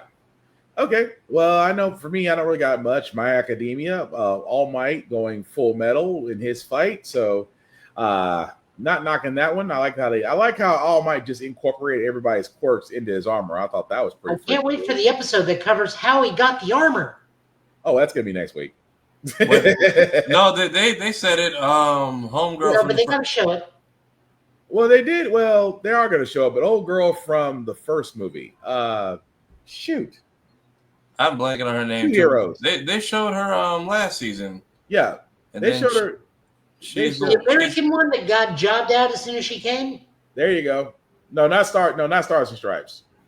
This is his best friend's Dave's daughter. daughter, yeah. From the first movie. Yeah, I give them credit. They've done a good job of at least making the 3 movies canon. Yeah. Because the kids from the second one, I believe, make an appearance either last season or later in this season. Mm-hmm. And then the girl has come into play twice now because when he needed what was it? I believe his shoot style gloves are also from her. Yeah. So they've done a good job tying all of it in. The third movie did kind of a decent job because we have seen more of the otherworldly heroes slightly, except for Star and Stripe. I get they were saving her. Yeah. This fourth movie, we didn't fucking need that at all. That shit made 0 sense. One of the people's powers was literally domain expansion. And, I get it. The spurned superhero becomes the villain. But, like, the way we become Darkbite is so damn dumb. Like, y'all could have thought of anything else. And then the end credit scene was just a waste of 5 minutes I could have spent getting to my car. Yeah. The show was good. It also shows that All Might is a decent teacher because he does actually pay attention to all of Class 1A and not just Deku, as well as having enough battle prowess to know where and when all their quirks can come into play. And then getting to see, I'm blanking on the name, but getting to see Invisible Girl and our Twinkle Boy actually get to do something. Oh, that was pretty cool. And the fact that the powers actually combine. Yeah, that was cool. I gotta say something about that. Go for it. All thirsting after Invisible Girl upon this reveal, you all need Jesus in the worst goddamn way possible. Like, you guys keep forgetting she is a 14-year-old freshman in high school. If you were not outing yourself as a pedophile this episode, you damn well have now. Oh, man. I mean, you ain't wrong. I was like, someone sat there and said something about it. I was like, oh, you got to be kidding me. And I'm like, nope. Looked it up. Somebody, I'm like, really? Of all things? It's like, how messed up can you be? This, like, everybody in that class is 14, 15, because they're all freshmen. I don't care what they look like body type-wise. I don't care what kind of thirst trap you think somebody, whatever material girl is. Yeah. I understand she made her own costume. Great. That's fine. She's still 14, 15. Oh, I completely agree with you. But, there's weird people out there. But yeah, they didn't know this could happen. But, like, after this, the support class, Class B, whatever the hell your name is, the tech students are just a crazy girl with the pink hair. Like a suit, like Violet from The Incredibles that just covers the full body and morphs with her. That's all she needs. My favorite character in this whole show is from the B class, and it's the girl that dresses like Ultraman. Not because I think she's hot; it's because she dresses like Ultraman. No, fair. But that's fair. It's just like once that happens, I'm like, hey, it's also kind of weird for us how she has straight up been outside of the times we do see her in uniform. Hero work, she is just free balling it the entire show, and I don't think that's appropriate. Like there have been other people who made jokes about it in tasteful manners. Right. Let's see if I can find it because Team 4-Star did one that was actually kind of funny. But there was like we don't need. I didn't even realize people were thirsting after her. I was like, right, I forgot she actually has a face. Yeah. That she probably hasn't seen, which is why her hair is that damn long. Because how you even gonna cut it if you don't know what to look for, right? So I'm curious to see if they do more with her in the epilogue. But yeah, also Stain from the top rope. Right. Stain sat there and came out of nowhere and then, helping out All Might in his fight. But so far, it does look like it's setting up as we're only getting, I think, 10 episodes. So 10 episodes left to the finale. Outside of that, Kaiju number 8 was great. Gachi Akuda, really messed up episode. I saw Really? that there's a video I of him fell asleep. based on his job in the anime recently. Who's that? Kaiju Cleanup Simulator? Yeah. Yeah, because they've had like this I don't know if it's an expansion or if it's a whole new game, but they've had like that mop cleanup game for years now. So then when I saw Kaiju Sim Cleanup, I'm like, is this just an expansion of the game we already knew, or is this a whole new thing just with the same concept? I want to say it's a whole new game with the same concept, but I could be wrong. Let me see, because I remember people playing the is it upcoming cleaning game developed by, let me see, Might Right set to release the game place.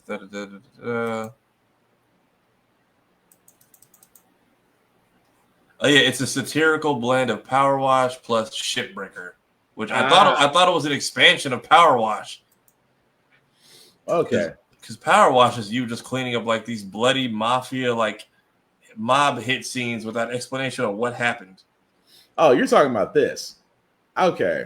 Yeah, if you go from like right here as far as Joe's rant on the invisible, well, I'll wait for Joe to come back, but I'll be about the invisible around, but yeah, it's a fair point. Well, if you go back and hit the sound, because we can't hear it right now. Oh, my bad. These guys do a pretty good job. Hands to the sky, partner. Wait, what is your quirk? Gun? Nah, I basically got an aimbot. What was that? Did you just touch my boob? Oh, God, wait, no. Level of petty. But no, it's a fair point. But I can see where Joe was talking about where it was, it is beyond creepy, almost dang near To Catch a Predator-ish. So for all those out there, go outside, go touch grass, or find a short bridge to jump off of. That's all I'm saying. But that being said, guys, like I said, outside of My Academia, outside of Gachi Akuda have a mess up story. Rise of the Shield Hero is pretty good. Sakamoto Days is kind of at a stopping point for right now. Dr. Stone is, my God, the Americans, man. Welcome to the West. Welcome to the wild, wild West. I'm gonna leave it at that. Windbreaker, I got to a stopping point on that. It's been great so far. I just got to catch up on the other things that I've missed. But again, let us know, guys, in the chats what you thought of the anime reviews. And again, if you do have any ones that you want to bring up that you think people should take a look at, please let us know in the comment section and we will pass them along. Now on to television reviews before we go on to our comic pulls. We might as well talk about it because it happened. People are, either in shock or going, what the frack, or anything else. Peacemaker did have its episode 8 conclusion. And as already been confirmed by Mr. Gunn today, he didn't say this was the end. He also didn't say that we may not ever come back to this. But for right now, this is the finale. This is spoiler territory, guys, so we are going to talk about it in entirety. So again, if you have not seen the last episode of Peacemaker for season 2, you may want to mute us for the next couple of minutes as we go into it. Long story short, it really was after Peacemaker turned himself in to Flag and Argus, saying that the others, convinced him to bring the necessary portal device. We fast forward to where Argus has figured out how to use the portal device and was basically deciding to go door knocking in the quantum space. Outside of that, they did Argus looks a lot more like Lex Luthor's former business associates from Superman. Literally, almost everybody that was working alongside Flag might as well just been a former Lex employee. They eventually did find a door to where it seemed like it was suitable for habitating, to which Chris, fast forward to Chris, who's in prison, but having flashbacks. It looks like him and Hardcore may have had a date, and Hardcore was enjoying Chris's love of music. But thanks to Vigilante and ads using some reverse psychology to use the drug money to basically get Peacemaker actually out on bond. He still did not want to do anything with them, but ads really did carry the episode. Making peace with their ex, convincing Chris that we do need him, and that they decided to go into their own agency. To which, in the meantime, Mrs. Cyborg did not like what Flag was becoming and decided that she wanted to basically fight the power and join them in their next endeavor. This does eventually lead to Chris being kidnapped by Argus and then sent to the planet Salvation, to where Flag sat there and literally closed the door on him, to where we see this screen to where Chris is now stuck on a planet with no helmet, no weapons, and no people, and that's how it ends. So, going around the room, I'll start with you, Joe. What did you think of the Peacemaker finale, sir? Kind of boring, in all honesty. There was no fallout for Adrian whatsoever. Dude. None.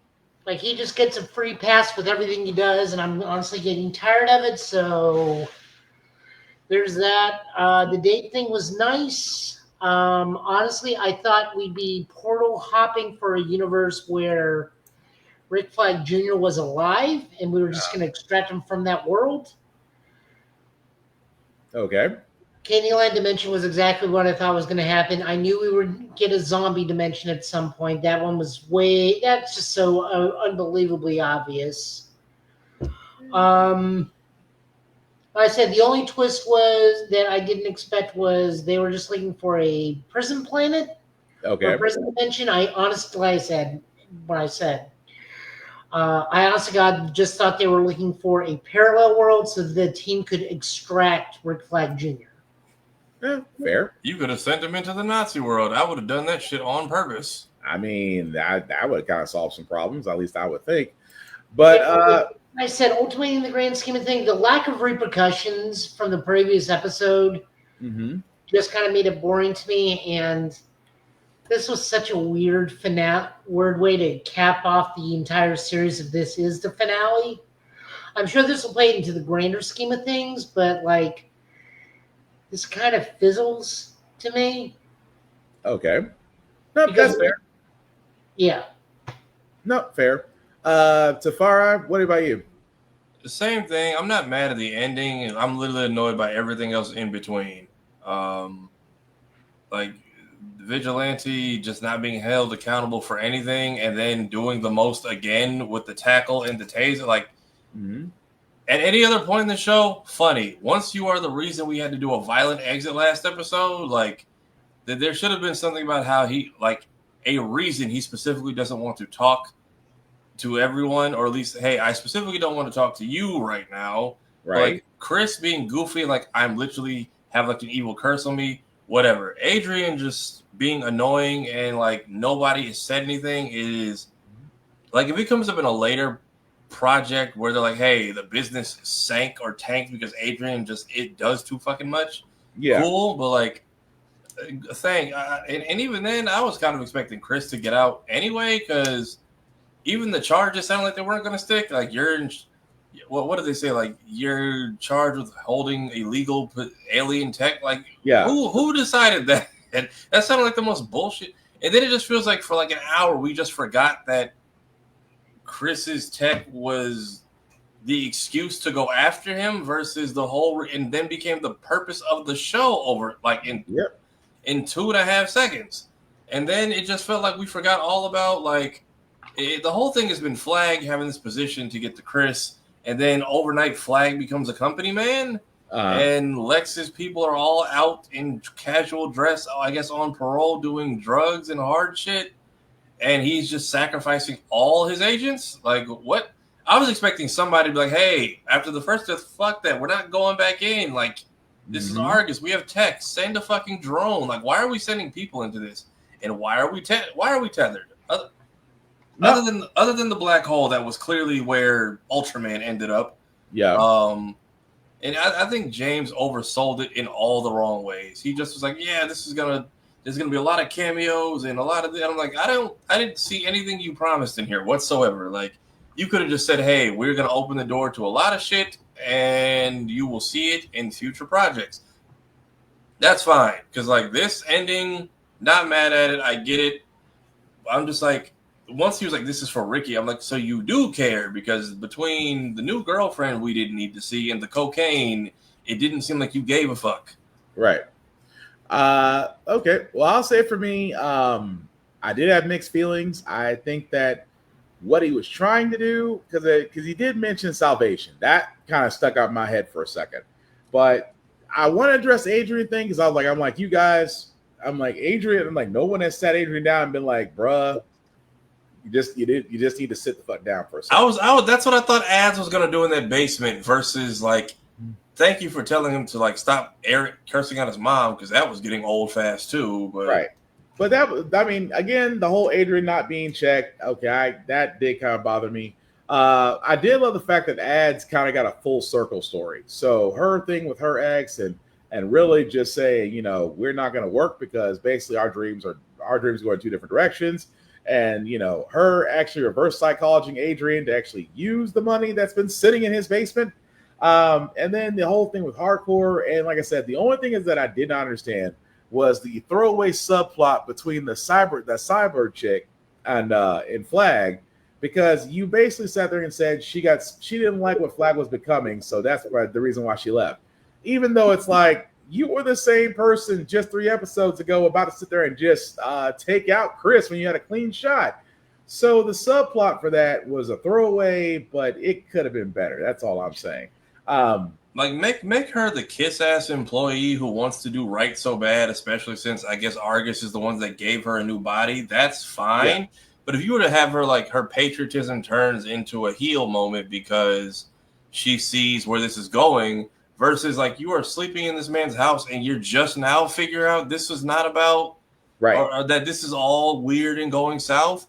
Like, if it had turned into her wanting to just be a kiss-ass versus realizing, okay, this isn't cool. And the first person getting their face eaten off by the troll dolls should have been the instance. Y'all let like 15 other people got in this before you're like, hey, maybe this isn't the right thing. And I'm like, why did y'all? There should have been a mutiny after the first time. Like, bring in you. Like, is the way they sold the cameos. I'm like, all right, yeah, Mr. Terrific and the damn T-Spheres. That's where you can because this whole thing of like, oh, we need to get rid of metas. I'm like, your issue isn't even with the metas in the first place. Your issue is with Chris, who we spoke with Lex, is just a guy in a costume. Yep. Like, what? I don't get it. Homegirls should have been dedicated employee, turns heel, and on the way. And again, apparently everybody just quit and was allowed to leave. Yeah. But what should have happened is one of them on the way out should have been like, hey, Waller, you need to keep an eye on this shit, especially because she's on Task Force M. Like, because, hey, we found this weird dimension where they're going to send people and they may come just clean out your entire prison. And I don't know if you can do anything to stop it, but heads up for you. And that's also another thing, too, where, again, this is going to be my final point, because overall, the finale wasn't bad. But I will say this about Gunn. I mean, the whole thing about not using cameos, which I still think is a missed opportunity there to set up more of your world building. But I want to go back to Salvation. Why? Because I have a theory. And my theory is that what he's trying to do is going to lead to Man Tomorrow is going to be Salvation Run. Now, I say this because, again, this is just my theory. None of this has been confirmed in any which way or fashion. But for all those that don't remember Salvation Run, it's a 7-issue run that basically had more of the villains basically trying to survive on the planet called Salvation. Lex Luthor is the main character in this. And the reason why I think that Salvation is going to be used in Man Tomorrow is basically because, like Tafari said, I think Flag is going to empty out Belle Reve Prison and use that planet as a prison. So that's what makes me think that part of Man Tomorrow is basically going to be at least this with the induction of Brainiac. That, again, guys, I am saying this very heavily. It is just a theory. And that's what I got from that when he did mention, when where Flag Senior did it, sit there and say, "You're going to Salvation," and I'm like, "So you're doing Salvation Run angle?" Which again, just a guess, but I'm not knocking it. I mean, there were some things on Peacemaker that could have been done better, but again, his character's not done. Gunn has sat there and said that Peacemaker will be an important character, so we will probably see him in other projects, and we'll probably see the other Peacemaker castmates in other projects. So overall, it wasn't bad. It just could have been better, is what we're all saying. But Kamen Rider Zets, we have wings and he can control wind. It was giving Casshern Sins a little bit. If anybody's ever watched that anime, yeah. And don't get me wrong, I liked it. I like the fact that now the detectives are kind of he's trying. I mean, Gear is sitting there telling him, "Tell him what you know." And I'm like, explain how that's gonna go as far as explaining what you are and the organization that you work for. But it was a good episode. I like the fact that it was a lot more incorporation of the tools, along with the fact that he can't have wings, and that he can actually. I think was this the first time he's actually used the gun as far as the configuration? Am I wrong? Yeah, he's used the gun before, but he hasn't used it as a finisher. So this is also his first full form change. Okay, thank you. But yeah, the fact of controlling the wind along with taking out the demon, again, I like the fact that they're bypassing that first door. That first door is always getting bypassed, but I thought it was great. But what do you guys think of the episode? I like it. I like what they're doing with the special effects every episode, because I caught up, like, between riding a person like a bike, between the One Piece stretchy powers I've seen. Yeah, they are very much just doing what the hell they want each episode. Like the whole transformation as this plane is about to crash into a bridge, and we're just aura farming and taking our sweet ass time for some reason. Pretty much. That's what I got from that. I mean, I thought it was interesting. But Joe, what about you? It was a very fun episode. I like that we get our first form change.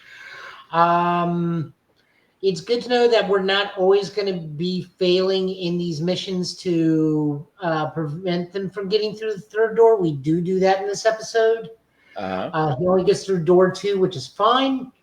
Not every monster is going to be able to cross over into our reality. I think we're going to start seeing the main rival start making his bigger move, because I think we're also delving into Nem's backstory. Okay. Tomorrow night. Yeah, I mean, the fear of flying, that's a very common fear. I legit thought that this was going to be either pre-wedding jitters giving her the anxiety, which is giving her the nightmares, or jilted lover thing. And even dude who was the best friend when they were younger, like, just was like, no, I'm out of the game on this. I just want her to be happy at this point, which is cool. Fair. Even though the police officer is like, never give up. Is like, unless they get a divorce, there is no chance. Pretty much. But pretty much, I thought it was cool too. But like I said, also just to wrap this up very quickly, Amazon's Gen V. I can only wrap this up with just a picture. Stan has returned. Again, the whole story about Marie saving her sister. The fact that there's more to Cypher. I think we were right about Cypher as far as him and Godolkin being alive, and that Godolkin is using Cypher basically as a walking meat suit. Seems to be the confirmed theory. At the same time, Head Popper's daughter is back, along with Stan, who believes that Marie is the key to defeating Homelander because, as Stan has put it, her and Homelander are the same as far as power levels go. So it looks like Marie is going to be used as the weapon that takes out Homelander. To which Marie, at the end of the show, looks like she's going back to God U with old girl with the messed up mind power saying that you can fix me the way you fixed your sister. And pretty much that was the end of it. So I'm not knocking it. Stan is around, which means, with Gen V kind of wrapping up, because I think it's only got like 3 episodes left, if I'm right, or 2. I think this was episode 6. Yeah, I think we got 2 more, and then I think The Boys season 4 is wrapped, so hopefully it's not too far out. Yeah. So, Tafari, what did you think of the latest episode, sir? I liked it very much because they didn't like. That's how you leave a cliffhanger and then come back to it, because we had no idea what happened to Stan at the end of last season. We know the kid who clearly had a damn growth spurt. Jesus, right? She has sprouted since the last time we saw her, but the fact that he somewhat got his family back, I have no idea where the dad is, because he wasn't dead last time we saw him. He got away with his one leg from Frenchie and Kimiko. True. I'm curious to what his plan is, or how he plans to reclaim Vought, or what's even left to reclaim, because everybody kind of jumped ship and went to damn near the military. They're basically the superhero team of Doge. Right. I'm also curious to what he knows about Thomas Godolkin, and the fact that everybody was just like, yeah, we knew his body was recovered, but none of us bothered to look into it. It's like, y'all didn't think that was an issue? Especially after, like, I think he knew about, you knew about Soldier Boy and basically selling him out to the Russians. So it's, I'm glad to have Papa Stan back. You know, I very much loved him as a Esposito being that typical mastermind player. So also seeing Murray's sister turning out to be a soup was also shocking, because I'm curious if she also got a shot, or if there was just leftover residue after Marie was born. Because I don't know, she's basically got future sight, which also makes me feel bad, because when she died, that means she saw it coming and couldn't do anything but sit there and wait for it to happen. Pretty much. But it'll be interesting with this one. Like I said before, 2 episodes left. The Boys' final season coming up. The next 2 episodes are going to be interesting. That's about the best way we could put it. But hey, we got Stan back, so I'm not knocking it. But that leaves us with our comic pull of the week. So Joe, I'm just going to let you go right into it, sir. So whenever you're ready.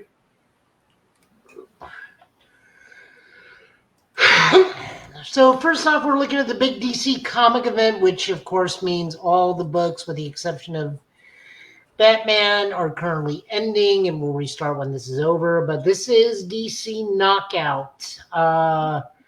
This is written by Scott Snyder, art by Javi Fernandez, also art by Zermenico, and colors by Alejandro Sanchez. Pretty much, Darkseid's coming back, and the Justice League cannot stop them, and either all perish or become enslaved. So the majority of the current DC universe that deals with time flow, rewind time by a week and inform all the superheroes of, hey, here's what's going to happen. We can't prevent this. Let's just shift all you guys to a new timeline. And a lot of people were like, no. We've been off for a while. We've all just kind of ignored it. So they're referencing New 52. And then they goes like, well, why don't we do X? And they're like, well, we can, but whoever gets control of that power can still rewrite the world. So it's like, all right, well, we just pretty much agree if one of us can get to this power, we just erase Darkseid and set the world as normal. Yeah. Now it's a giant tournament. I mean, in the grand scheme of things, this is the what is it called? Not a contest of champions from Marvel. But the winner doesn't get the title of strongest in the galaxy. The winner gets pretty much the key to reset the universe. And then we're teased that Darkseid's Guardians are going to be stepping into the arena soon. We see that they are very clearly absolute Batman, Superman, and Wonder Woman. Okay. Which makes no sense, because I can see Superman and Batman doing this. I cannot see absolute Diana doing this at all. Although I will say this, not to spoil it. I like the fact that they did take one perennial character out of it, and they added ones that we did not see coming. True. Also, I like that Superman just like legit chose hands, and his knuckle dusters have miniature suns. Yeah, angry ones, angry sons, as he called them. Angry sons. He also gave them a name, and his wife immediately shot that name down. I thought the name was pretty cool, honestly. But Dawn's Day. yeah, yeah. We also learned that Clark does not like board games unless like it's a cooperative board game. He does not like to lose. That man is that. Who knew? No, he Clark doesn't like. It's not that he doesn't like to lose; it's he doesn't like the thought of anybody losing. Oh, that's right. Because even Bruce pointed that out. But yeah, but I did like this issue. I'm gonna stick with it because I want to see what they do because it started off strong. So let's see what you go from here. Yep. Moving on over, we have the Green Lantern Corps. This is the finale of the Starbreaker Supremacy. I believe this is also the end of the current run because Knockout is actually happening. The Starbreakers get defeated. Kronos comes back. John sacrifices life. Everyone kind of goes back to the status quo too. So like the Red Lanterns are the Red Lanterns. Everyone who was a known Red Lantern comes back. We lose a Red Lantern, but Razor gets to return to being a Red Lantern like he was in the animated series. Yeah. John's resurrected mom becomes a Blue Lantern. Sure, I'm okay with that. We know John sacrificed himself last issue, but it turns out he's just in the dark sector of the universe, living a farmer's life with a suddenly resurrected Katmatui. I just thought that was weird. You know what? I mean, Dan Garrett's back as Silver Scarab. I'm just going to let go because we don't know who is actually back or not because the universe has been reset 3 times since she's died. So, sure. I'm more than fine with Kamatui being back alive. That's fine. As long as they don't fridge her like they did the first time. Oh, give it a moment. Give it time. And yet, all of Kyle's girlfriends have... well, no, I take that back. Alex has never come back. Right. Sornik is still out there as a Yellow Lantern, and Jade is still with the JSA. But, like, Alex never came back after the reboots. It's so weird. It's true. Still, decent finale. Good intrigue in what leads into the thing. I just don't know if the book's going to continue or if it's going to go on hiatus until after Knockout. So we'll see. Moving on over to Marvel, Age of Revelation is coming, and this is a line-wide thing with the exception of, I think, Spider-Man. This is written by Jed McKay, art by Mohamed Asser, and colors by Matt Wilson. Cyclops Beast has been put in the future where Doug Ramsey, of all people, is the supreme leader, becoming Revelation and altering all of mankind with an X virus that killed almost all of humanity with the exception of some mutants. And shenanigans ensue.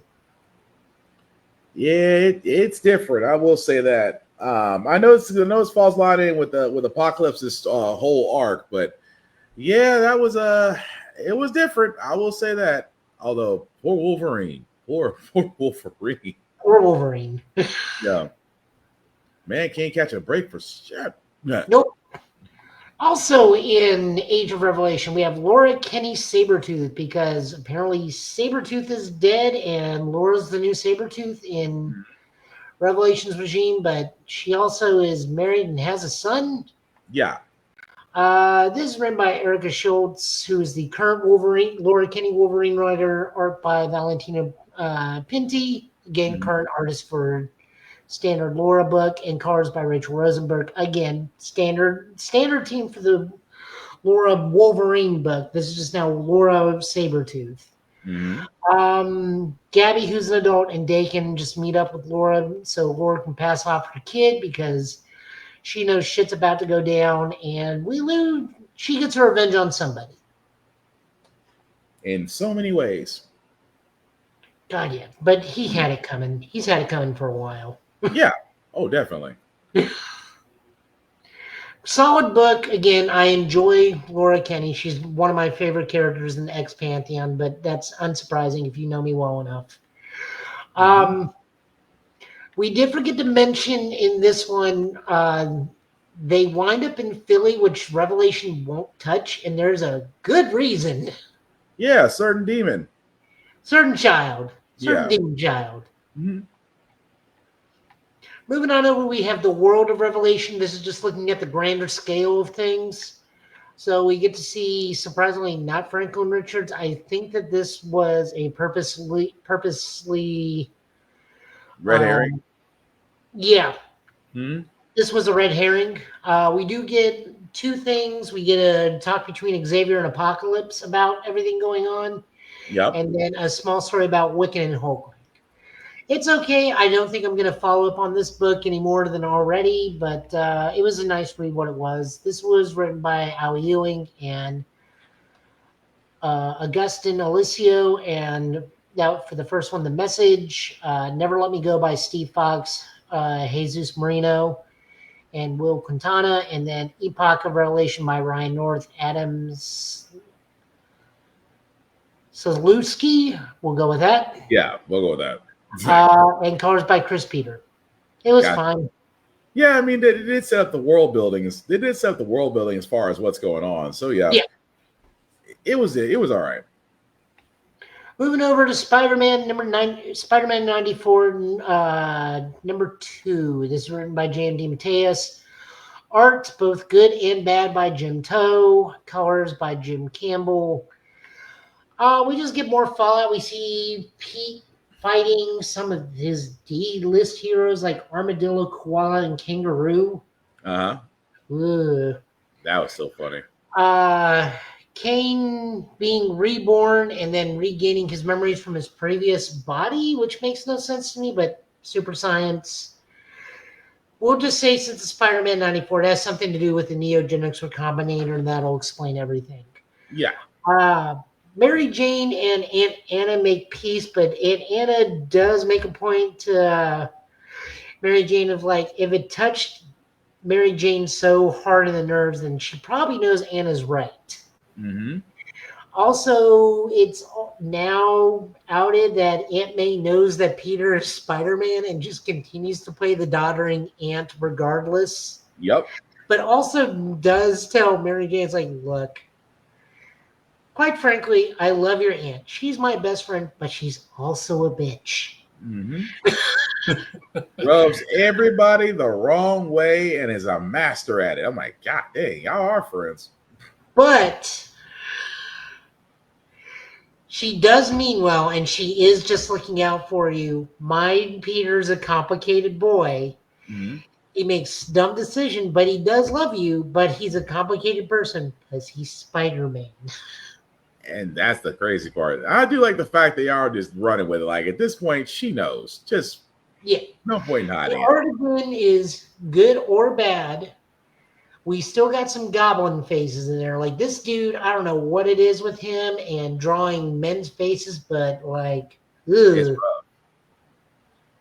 It's like, I mean, pixelated diodes could have done a better job, but I digress. Solid book, though.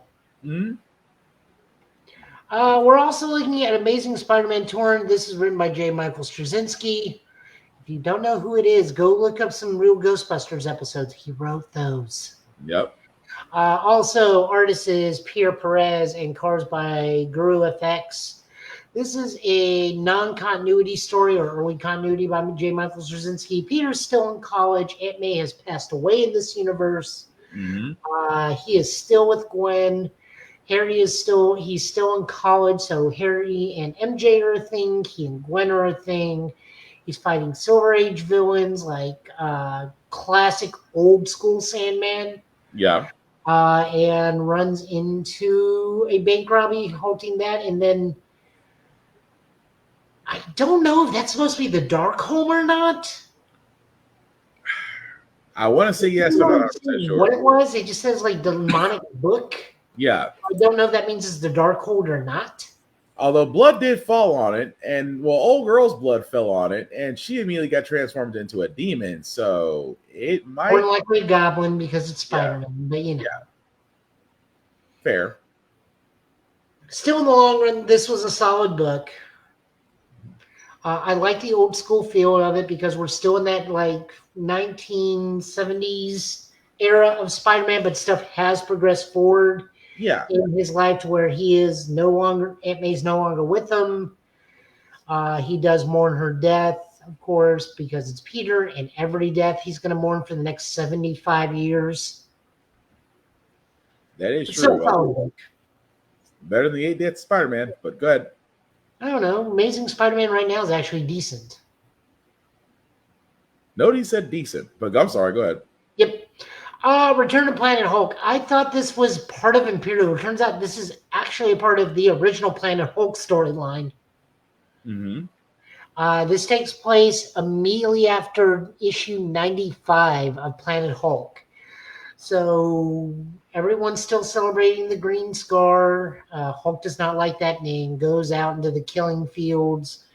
Starts smashing robots, and then notice one of the Thresher bots has sentience. They have a long talk, and then shenanigans. And then you find out that your lifeblood could save the planet. Yep. This is written by Greg Pak, art by Carlo Paglione. I have no idea if I pronounced that right. Ink by Jason Paz, Roberto Pagogi, and Oren Jr. Colors by Christopher Sotomayor. Really good read. I don't know if they're going to re-release this to add into Planet Hulk at some point. Because this, I don't know how far they're actually taking this storyline or not. Fair point. I did like the story, but yeah, I want to see where they go to it on this one, considering the fact that now everybody's going to be coming after Hulk for his blood. But yeah, still worth looking into. Well, the thing is, we know how this plays out. So yeah we do. Finally, we're looking at Transformers number 25. This is now written by Robert Kirkman with art by Dan Moore and Jorge Corona and colors by Mike Spicer. Jorge Corona is doing, I think, just Decepticon stuff because Megatron shows at this point why he is the leader. This man knows his troops weaknesses and how to rally them. The freaking speech. Oh yeah, no, that man knows what he's doing. That robot knows what he's doing. Also, like, he even outlines what we're doing here. It's like, no, the end goal of the Decepticons is peace. He wants a unified Cybertron where everyone can operate independently and freely as they see fit. Yeah. He says it outright. He's like, I want this. It threw everybody off. We got to conquer, we got to dominate, and we got to put everything in order to make sure we get the Cybertron we want. So it's, as I shared a meme earlier, the system is working, but we got to dismantle it to make it better. Right. Also, Starscream just cannot die. Yeah. That part was just the whole thing. And no, I desire peace. Huh? It's like, that's the end. I was like, how dare you turn around and just give a speech to everybody? You aired out everybody's issues. And at the same time, I was like, but you can be better. I'm like, did he just Maxwell Lord them? He Maxwell Lord them. Minus the nosebleed. Right. Meanwhile, on the Autobot side, the Autobots are sticking around to help clean up everything. The entire is it Seattle? Yeah. San Francisco. San Francisco? Yeah, San Francisco. That's where they're at. The entire San Francisco fight. And then the military comes and is like, hey, we want to chat with you. So Optimus goes with them. They find out that the military has found both Bulkhead and Mirage and has been dissecting them, but like keeping them operational, and has also been stockpiling Energon. Yeah. And once the Autobots work with them, Optimus is cautiously optimistic. And we learn that the person running this program is Miles Mayhem, who, if you don't know who that is, Mask has entered the chat. He's the main bad guy of Mask. I saw that. I'm sorry. No, I was saying, I'm sorry. I saw that. I'm like, Mask has entered the chat. And it's like, we're not going to sit there. Miles Mayhem? Really? You're just going to just. And again, if you watch Mask, you're gonna recognize it. I know for me, the moment I did, I was like, oh, hurry up and end him now while you get the chance. I'm sorry. That was just my thought on it. Oh yeah. Well, I mean, it does explain that they're transforming vehicles that convert from one vehicle to another style vehicle have Cybertronian technology. Yeah. So that explains that.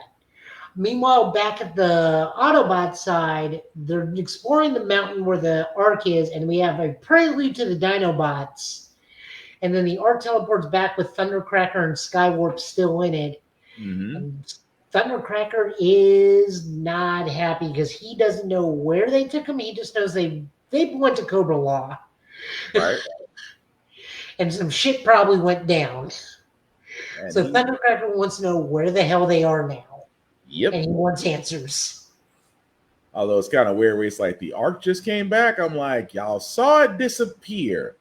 If it comes back, yeah, I would be immediately paranoid. But that's just me.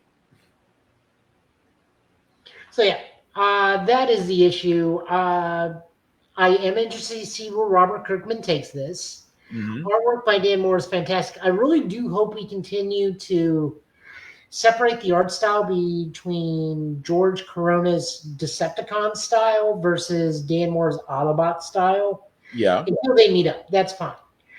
But I do want that Danny Warren Johnson lookalike for the Decepticons because it really gives them a good identity. Oh, definitely. And the cleaner look for the Autobots really helps. Oh, also on Cybertron, Alita 1 says F Optimus Prime. Yeah, she turned around. RC turned around was like, no, that's not RC. That's Alita 1. RC's on Alita. Yeah, you're right. Alita 1. That's why I'm getting them mixed up. But yeah, she was done. Yeah, she's done. Yeah, that was crazy. As she sat there and said, no. He said, now Prime is our enemy. I'm like, okay, this is what we're doing. And not a decision, nothing or nothing. But I was like, all right. But no, it was a good issue though. I did enjoy it. I don't know what we should put as book of the week. Should we do Transformers? Should we do Knockout? Because both were really solid. My vote would be Transformers. Same. The Megatron, the Decepticon stuff is too good. Yeah, that freaking speech put it over the top. I hate to say that because it was about Decepticon, but yeah, Transformers had to be my book of the week. Look, we're both at that age where we keep going. No, Megatron's right. You ain't wrong. Damn, you're not wrong. Tafari, if you're saying something, you're muted. So now if they could just remember that and give us a second film after they barely did anything for that first one. That part. Be freaking nice. But yeah, is that all the comments, Joe? Yeah, that's it. All right. Well, yeah, dang it. We're agreeing with Decepticons as we get older. That being said, we're going to go ahead and call it. Again, thank you everybody that liked, that watched, that let people know this is live and commented us. We certainly appreciate that. As usual, we do love to do shameless promotions, and I'm going to start with the man, the myth, the legend, the man that is always working somewhere. Tafari, you want to let people know where you're at, what you're doing, and where they can find you? Yeah, I will be streaming Little Nightmares 2 on Monday. We beat the first one this week. Went through a little bit of Outlast as well. We are also going through the Telltale Batman series season 2 and Sonic Unleashed. As far as other gaming news, South of Midnight was great. If you can, I think you have until Halloween. Please go to the Golden Joysticks and vote for Adrian Ray, as well as for, I believe, best performance, as well as South of Midnight for best soundtrack, because they really did a great job there. Her, the entire team of Compulsion Games, Ahmed Best. So, and I believe they're only like the only actors in like kind of group of color in general that's nominated. So if we could please get a win in one of those categories. So it's, I think you get one vote for email. It takes like 5 seconds. Please go do that.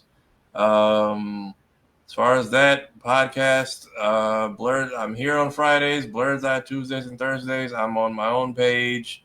I have a Call of Duty versus Battlefield skit that I'm trying to get off the ground right now. It is kind of a successor to the Kart Racer one. Been working on cutting shorts for that to spread out throughout the next couple weeks as well.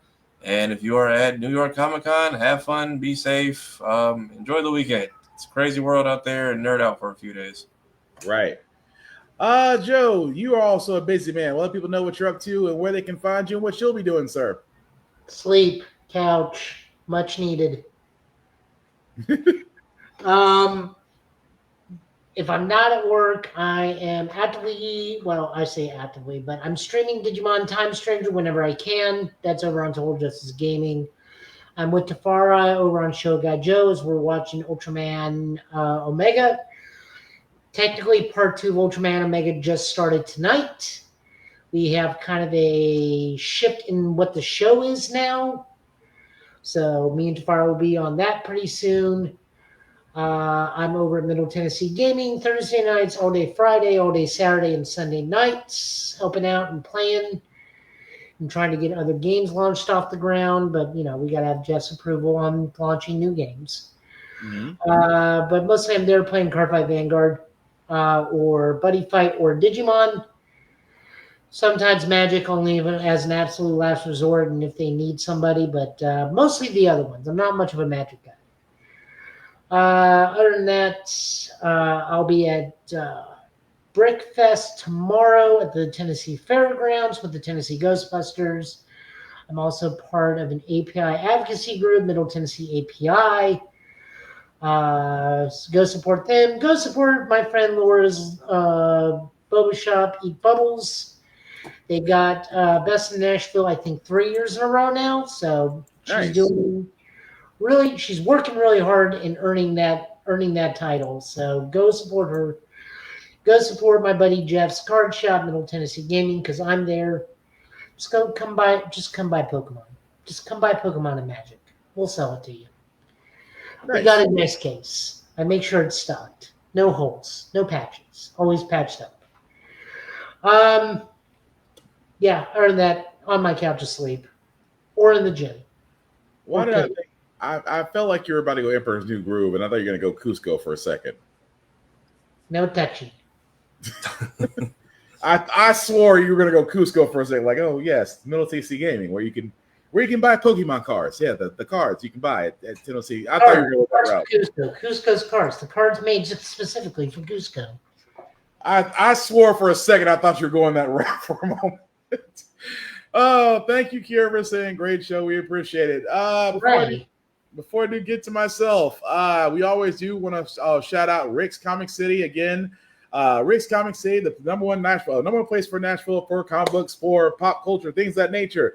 2 locations, Nashville and Clarksville, Tennessee. Their website, rickscomiccity.com. Definitely check them out. They show us love because you see our shows on their television screens, and we want to show them love back. So definitely do that. Also, support your local library, support your indie artists, support the indies in general, support South of Midnight at Golden Joysticks.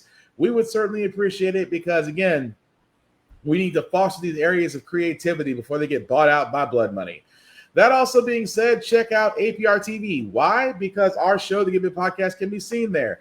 APR TV is an app that can be on the Roku channel or Amazon Fire TV. Definitely check them out, as well as other shows like Blurred's Eye View. Again, another spot to where you can watch more than just your usual run-the-mill stuff. BlurredStation.com, also another spot that we can try. Also another spot that we recommend for content for us, by us, to enjoy. BlurredStation.com, $10.99 a month to stream Blurred Station on all smart devices. Definitely check them out and definitely enjoy it. You will not be disappointed.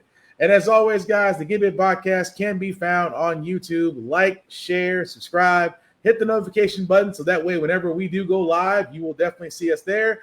Again, tell a friend to tell a friend, because right now, we're much like PBS. We cannot simply do none of this without you, and we would certainly appreciate it. Also, my other show, How the Frack We Got Here, can also be found on YouTube as well. It is my daily news political podcast. We do talk about everything in the world that's burning, and we do try to do it. We do try to do it in a very informed way, but definitely check that out on YouTube as well. Like, share, and subscribe if you will not mind. S'il vous plaît.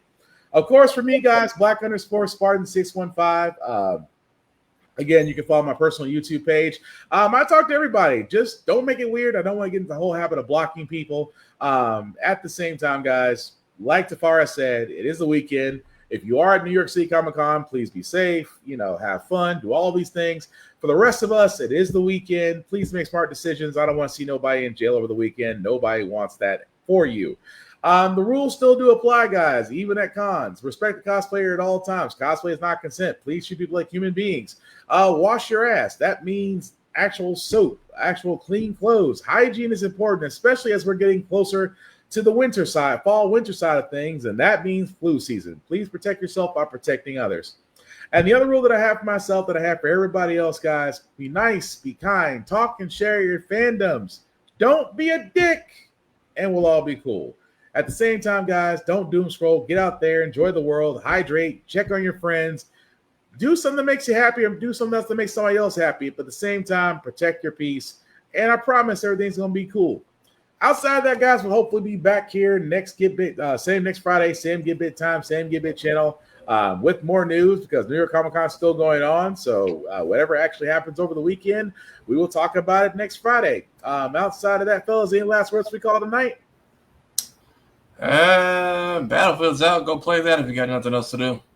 Yeah, it's up on subscribers because right now Call of Duty is panicking by giving double XP weekend. So that tells you off the fact they're doing their hardest to keep people off Battlefield. I also forgot. I am streaming Hollow Knight Silk Song. Not know if I'm going to do it tonight. I might do it probably definitely tomorrow night as I'm trying to wrap this up before Ninja Gaiden 4, and that's before Ghost of Yotai. So I'm trying, y'all, and also Destiny because I've got to get back because I didn't even do the Edge of Fate yet. But anyway, outside of that, I've been Spartan. He's been Joe. He's been Tafari. This has been the Give It Podcast for tonight, guys. Please take care of yourselves and each other, and I promise we will all get through this. Live long and prosper, people. We are out. Peace. Remember, don't support John Walker.